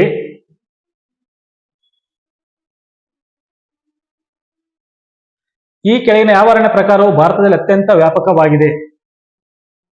ಇದು ಮ್ಯಾಗಝಿನ್ ಅಲ್ಲೂ ಬಂದಿದೆ, ಮತ್ತೆ GS ನಮ್ಮ ಬುಕ್ಕಲ್ಲೂ ಬಂದಿದೆ. ಹಂಗಾಗಿ ಹೇಳ್ತೀನಿ, ಮತ್ತೆ ರಿಪೀಟ್ ಮಾಡಲ್ಲ, ಆಗಲೇ ಗೊತ್ತಾಗಿದೆ. GS ಬುಕ್ಕಲ್ಲಿ 163, ಜ್ಞಾನಸಾಧನ ಮ್ಯಾಗಝಿನ್ ಅಲ್ಲಿ 107ನೇ ಪೇಜು. ಮುಂದೆ ಹೋಗೋಣ, ಅದು ಎಕ್ಸ್ಪ್ಲೇನ್ ಮಾಡೋದು ಬೇಡ. ಎಸ್, ಮುಂದಿನ ಇದು ವೆರಿ ಇಂಪಾರ್ಟೆಂಟು. ತುಂಬಾ ಚೆನ್ನಾಗಿ ಕನೆಕ್ಟ್ ಮಾಡಿ ಕೊಟ್ಟಿದ್ದಾರೆ. ಒಂದು ರಾಷ್ಟ್ರೀಯ ಉದ್ಯಾನವನ, ಇನ್ನೊಂದು ಜೀವ ವೈವಿಧ್ಯತೆ, ಇನ್ನೊಂದು ವನ್ಯಜೀವಿ ಅಭಯಾರಣ್ಯ ಪ್ರದೇಶ, ಇನ್ನೊಂದು ಯಾವುದು ಸಂರಕ್ಷಣಾ ಮೀಸಲು ಪ್ರದೇಶ. ಸೊ ಕೊಟ್ರೆ ನಾವು ಎಕ್ಸಾಂಪಲ್, ನಾವು ಈ ಉದಾಹರಣೆ ಒಂದ್ ಕಡೆ ರಾಷ್ಟ್ರೀಯ ಉದ್ಯಾನವನ ರಾಜ್ಯಗಳು ಹಿಂಗ್ ಕೊಡ್ಬೋದು ಅಂತ ಅನ್ಕೊಂಡಿರ್ತೀವಿ. ಅಂದ್ರೆ ಈಸಿಯಾಗಿ ಬರಿಬೋದು ಅವನು ಯಾವ ರಾಜ್ಯ ಎಲ್ಲಿದೆ ಉದ್ಯಾನವನ. ಬಟ್ ಇಲ್ಲ ಹಂಗಲ್ಲ, ಒಂದು ರಾಷ್ಟ್ರೀಯ ಉದ್ಯಾನವನ ಅದು ಸಂಬಂಧಪಟ್ಟದ್ದು ಎಲ್ಲಿದೆ ಅಂತ ಅದ್ರ ಹೆಸರು ಕೇಳಿದಾನೆ. ಅದು ರಾಷ್ಟ್ರೀಯ ಉದ್ಯಾನವನ ಮತ್ತೆ ಅದ್ರ ಹೆಸರು, ಅದು ಯಾವುದಕ್ಕೆ ಸಂಬಂಧಪಟ್ಟಿದೆ, ಮೀಸಲಿದೆ, ಆ ತರ ಕೇಳಿದಾನೆ, ಕನ್ಫ್ಯೂಸ್ ಮಾಡಿದ್ದಾನೆ. ನೋಡಿ, ಫಸ್ಟ್ನೇ ಅದು ಗ್ರೇಟರ್ ಹೆಸರುಘಟ್ಟ ಅಂದ್ರೆ ಗೊತ್ತು, ಬೆಂಗಳೂರಲ್ಲಿ ಇತ್ತೀಚೆಗೆ 2024ರಲ್ಲಿ ಆಗಿದ್ದು. ಗ್ರೇಟರ್ ಹೆಸರುಘಟ್ಟ ಹುಲ್ಲುಗಾವಲು ಪ್ರದೇಶ, ಅದನ್ನ ನಾವು ಸಂರಕ್ಷಣಾ ಮೀಸಲು ಪ್ರದೇಶ ಅಂತ 2024ರಲ್ಲಿ ಘೋಷಣೆ ಮಾಡಲಾಯಿತು. ಬೆಂಗಳೂರಲ್ಲಿ ಇರೋದು. ಕ್ಲಿಯರ್? ಅದೊಂದು ಗೊತ್ತಾದ್ರೆ ನಿಮ್ಗೆ ಎಲ್ಲ ಗೊತ್ತಾಗ್ಬಿಡುತ್ತೆ. ನೆಕ್ಸ್ಟ್, ಅಪ್ಸರ್ಕೊಂಡ ಮುಗಳಿ ಸಮುದ್ರ ಪ್ರದೇಶ, ಇದು ಉತ್ತರ ಕನ್ನಡದಲ್ಲಿ ಬರುತ್ತೆ. ಅಪ್ಸರ್ಕೊಂಡ ಉತ್ತರ ಕನ್ನಡದಲ್ಲಿ ಬರುತ್ತೆ. ಇದು ವನ್ಯಜೀವಿ ಅಭಯಾರಣ್ಯ. ಯಾವುದು? ಅಪ್ಸರ್ಕೊಂಡ ಮುಗಳಿ ಪ್ರದೇಶವು ವನ್ಯಜೀವಿ ಅಭಯಾರಣ್ಯ ಪ್ರದೇಶ. ನಂತರ ಕೊಕ್ಕರೆ ಬೆಳ್ಳೂರು, ಇದು ಗೊತ್ತಿದೆ. ಬೆಳ್ಳೂರು ಅಂದ್ರೆ ಮಂಡ್ಯ ಹತ್ರ, ಮಂಡ್ಯ ಜಿಲ್ಲೆಯಲ್ಲಿ ಬರೋದು ಕೊಕ್ಕರೆ ಬೆಳ್ಳೂರು. ಇದು ಬಂದ್ಬಿಟ್ಟು ಸಮುದಾಯ ಮೀಸಲು ಪ್ರದೇಶ. ಇಲ್ಲೊಂದು ಅರ್ಥ ಮಾಡ್ಕೊಳ್ಳಿ, ಈ ಸಮುದಾಯ ಮೀಸಲು ಪ್ರದೇಶ ಅಂದ್ರೆ, ಸಮುದಾಯ ಅಂದ್ರೆ ಜನರು, ಸಮಾಜ ಜನರು. ಸೊ ಅಲ್ಲಿನ ಜನರೇ ಅವನ್ನ ಅಂದ್ರೆ ಸಂರಕ್ಷಣೆ ಮಾಡ್ತಾ ಇದ್ದಾರೆ. ಹಂಗಾಗಿ ಅದಕ್ಕೆ ಸಮುದಾಯ ಮೀಸಲು ಪ್ರದೇಶ ಅಂತ ಇಟ್ಟಿದ್ದಾರೆ. ಅಲ್ಲಿನ ಹಕ್ಕಿಗಳು, ಪಕ್ಷಿಗಳು, ಗೂಡುಗಳು, ಅವ್ರ ಹೊಲದಲ್ಲಿ ತೋಟದಲ್ಲೆಲ್ಲ ಬಂದು ಮನೆ ಗೂಡು ಕಟ್ತಾವಲ್ಲ, ಅವನು ಕೂಡ ಸಂರಕ್ಷಿಸಿ ಅಲ್ಲಿ ಪಕ್ಷಿಗಳನ್ನ, ಪ್ರಾಣಿಗಳನ್ನ ನೋಡ್ಕೊಂತ ಇದ್ದಾರೆ. ಹಂಗಾಗಿ ಅದಕ್ಕೆ ಸಮುದಾಯ ಮೀಸಲು ಪ್ರದೇಶ ಅಂತ ಮಾಡಲಾಗಿದೆ. ಎಲ್ಲಿ? ಕೊಕ್ಕರೆ ಬೆಳ್ಳೂರು, ಮಂಡ್ಯ. ಕ್ಲಿಯರ್? ಎಸ್. ಅಂಶಿ ರಾಷ್ಟ್ರೀಯ ಉದ್ಯಾನವನ, ಉತ್ತರ ಕನ್ನಡದಲ್ಲಿ ಇರ್ತಕ್ಕಂಥದ್ದು ಅಂಶಿ ರಾಷ್ಟ್ರೀಯ ಉದ್ಯಾನವನ. ನಂತರ ಒಗ್ರೇಕನ್, ಇದು ನಮ್ಮ ಹುಟ್ಟೂರು ಚಿಕ್ಕಮಗಳೂರಲ್ಲಿ ಇರ್ತಕ್ಕಂಥದ್ದು. ಯಾವುದು? ಒಗ್ರೇಕನ್. ಇದು ಬಂದ್ಬಿಟ್ಟು ವನ್ಯ ಜೀವ ವೈವಿಧ್ಯತಾ ಪಾರಂಪರಿಕ ತಾಣ ಅಂತ ಘೋಷಣೆ ಮಾಡಲಾಯಿತು. ಯಾವುದು? ಚಿಕ್ಕಮಗಳೂರಿನ ಒಗ್ರೇಕನ್. ಒಗನೇಕಲ್ಲಲ್ಲ, ಅದು ಬೇರೆ. ಮತ್ತೆ ಒಗ್ರೇಕನ್ ಇದು ಚಿಕ್ಕಮಗಳೂರಿನಲ್ಲಿ ಜೀವ ವೈವಿಧ್ಯತಾ ಪಾರಂಪರಿಕ ತಾಣವಾಗಿದೆ. ಅಂದ್ರೆ ಅಲ್ಲಿ ಜೀವ ವೈವಿಧ್ಯತಾ ಪಾರಂಪರಿಕ ತಾಣ ಅಂದ್ರೆ ಅಲ್ಲಿ ಉದಾಹರಣೆ ಕುದುರೆಮುಖ, ಕೆಮ್ಮಣ್ಣುಗುಂಡಿ, ಕಲ್ಲತಿಗಿರಿ, ಇಲ್ಲೆಲ್ಲ ಮೈನಿಂಗ್ ಎಲ್ಲ ನಡೀತಾ ಇತ್ತು. ಸೊ ಅದರಿಂದ ಪ್ರಾಣಿಗಳನ್ನ ಸಂರಕ್ಷಿಸಬೇಕಂತೇಳಿ ಅದನ್ನ ಪಾರಂಪರಿಕ ತಾಣ, ಮತ್ತೆ ಮೈನಿಂಗ್ ತಡೆದಿದ್ದಾರೆ. ಹಂಗಾಗಿ ಅದನ್ನ ಪಾರಂಪರಿಕ ತಾಣ ಅಂತ ಘೋಷಣೆ ಮಾಡಲಾಯಿತು. ಯಾವುದು? ಒಗ್ರೇಕನ್, ಚಿಕ್ಕಮಗಳೂರು. ಕ್ಲಿಯರ್? ಎಸ್. ಸೊ ಸರಿಯಾದ ಉತ್ತರ ಗೊತ್ತಾಯ್ತಲ್ಲ? ಆಪ್ಷನ್ 3ನೇದು ಸರಿಯಾದ ಉತ್ತರ. ನೆಕ್ಸ್ಟ್, ಸೊ ಎಲ್ಲ ಆಯ್ತು. ಇದು ಎಲ್ಲಿ ಬಂದಿತ್ತು ಸರ್ ಅದನ್ನೇ ಹೇಳಿಲ್ಲ ಅನ್ಬೇಡ್ರಿ, ಇಲ್ಲಿ ಬಂದಿದೆ ನೋಡ್ರಿ. ಕರ್ನಾಟಕದ ಪ್ರಮುಖ ರಾಷ್ಟ್ರೀಯ ಉದ್ಯಾನಗಳು ಹಂಪಿ ರಾಷ್ಟ್ರೀಯ ಉದ್ಯಾನವನ ಮತ್ತೆ ಚಿಕ್ಕಮಗಳೂರು ಅದ್ರ ಬಂದಿದೆ. ಕುದುರೆಮುಖ, ನಂತರ ಕೊಕ್ಕರೆಬೆಳ್ಳೂರು, ಪಕ್ಷಿಧಾಮ, ಮಂಡ್ಯ. 3 ಪಾಯಿಂಟ್ ಇಲ್ಲೇ ಕೊಟ್ಟಿದ್ದೀವಿ. ಇನ್ನೊಂದು ಈಸಿಯಾಗಿ ಗೊತ್ತಾಗುತ್ತೆ, ಮುಗಿತಲ್ಲಿ ಪ್ರಶ್ನೆ. ಎಸ್, ಇಷ್ಟ ಆಯ್ತು. ಇಷ್ಟು 2 ಪ್ರಶ್ನೆ ಜಿಯೋಗ್ರಫಿಯಲ್ಲಿ. ನಂತರ ಸೈನ್ಸ್ ಹೋಗ್ಬಿಡೋಣ. ಸೈನ್ಸ್ ಡಿಸ್ಕಸ್ ಮಾಡಿಲ್ಲ ತಾನೆ, ಮರ್ತೋಗ್ಬಿಡ್ತೀನಿ ಎಲ್ಲ ನೋಡಿ. ಇಷ್ಟು 30 ಕ್ವಶನ್ ಇರೋದ್ರಿಂದ ಚರ್ಚೆ ಇದಾಗ್ತದೆ. ಎಸ್,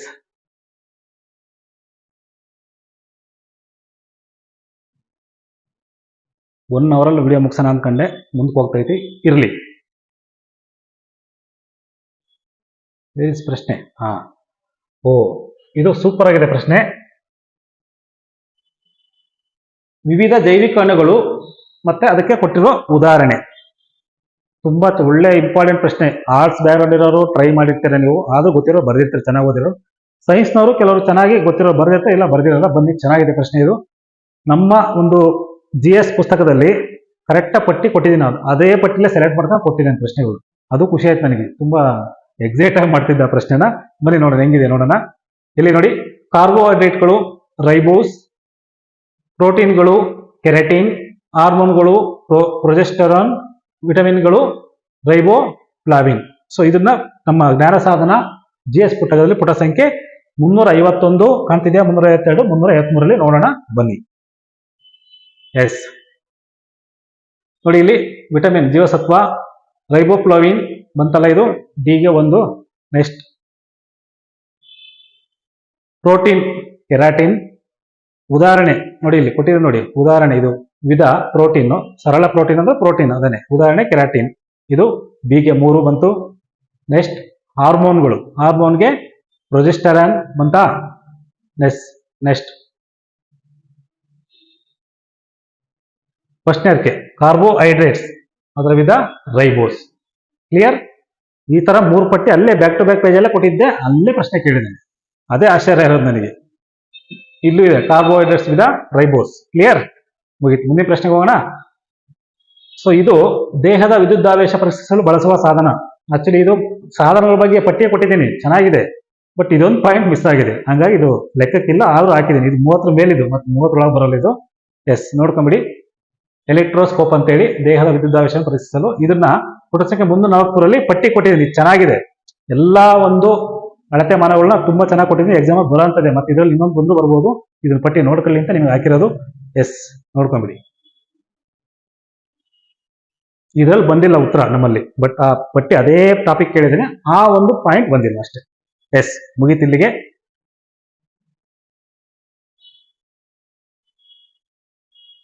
ಆಲ್ಮೋಸ್ಟ್ ಎಲ್ಲ ಆಯ್ತಾ ಚರ್ಚೆ? ಸೈನ್ಸು, IC, ನಮ್ಮ GS ಪುಸ್ತಕ, ಜಿಯೋಗ್ರಫಿ, ಇವನ್ ಎಕಾನಮಿನೂ ಅದರಲ್ಲೇ ಕವರ್ ಆಗಿತ್ತು. 1-2 ಪ್ರಶ್ನೆ ಅದು ಮಾತಾಡಿದ್ದೀನಿ. ನಮ್ಮ ಮ್ಯಾಗ್ಝಿನ್ಗಳು, ಸೊ ಎಲ್ಲವೂ ಕವರ್ ಆಗಿದೆ. ಇವನ್ ರೀಲ್ಸ್, ಫೇಸ್ಬುಕ್, ಇನ್ಸ್ಟಾ ರೀಲ್ಸ್ ನೋಡಿ. ಇಷ್ಟೆಲ್ಲ ವಿಚಾರಗಳು, 30 ಪ್ರಶ್ನೆಗಳು ಬಂದಿರೋದೊಂದು ಇತಿಹಾಸದಲ್ಲಿ ಮೊಟ್ಟ ಮೊದಲು. ಇದು ಕೊನೆಯಲ್ಲ, ಇದು ಮುಂದುವರಿಯುತ್ತೆ. ನಮ್ಮ ಜ್ಞಾನ ಸಾಧನೆ ಮತ್ತೆ ಈ ದಾಖಲೆಯನ್ನು ಮುರಿಯುತ್ತೆ ಮುಂದಿನ ದಿನಗಳಲ್ಲಿ, ಅದು ನಾನು ಗ್ಯಾರಂಟಿ ಕೊಡ್ತೀನಿ. ಸೊ ನಿಮಗೆ ಇನ್ನು ಮುಂದಿನ ದಿನಗಳಲ್ಲಿ ಅತ್ಯುತ್ತಮವಾದ ಕಂಟೆಂಟ್ನ ಕೊಡ್ತಾ ಹೋಗ್ತೀವಿ. ನಿಮ್ಮ ಸಪೋರ್ಟ್ ಇರಲಿ, ಮರಿಬೇಡಿ. ಇದನ್ನ ಶೇರ್ ಮಾಡಿ, ಎಲ್ಲರಿಗೂ ತಲುಪಲಿ. ಯಾರು ಸುಮ್ಮನೆ ಹೇಳ್ತಾರೋ ಬುಕ್ಸಲ್ಲಿ ಬರೋಲ್ಲ ಪ್ರಶ್ನೆ, ಸುಮ್ಮನೆ ಹೇಳ್ತಾರೆ, ಸುಮ್ಮನೆ ಎಲ್ಲ ವಿತ್ ಪ್ರೂಫ್ ತೋರಿಸಿದ್ದೀನಿ.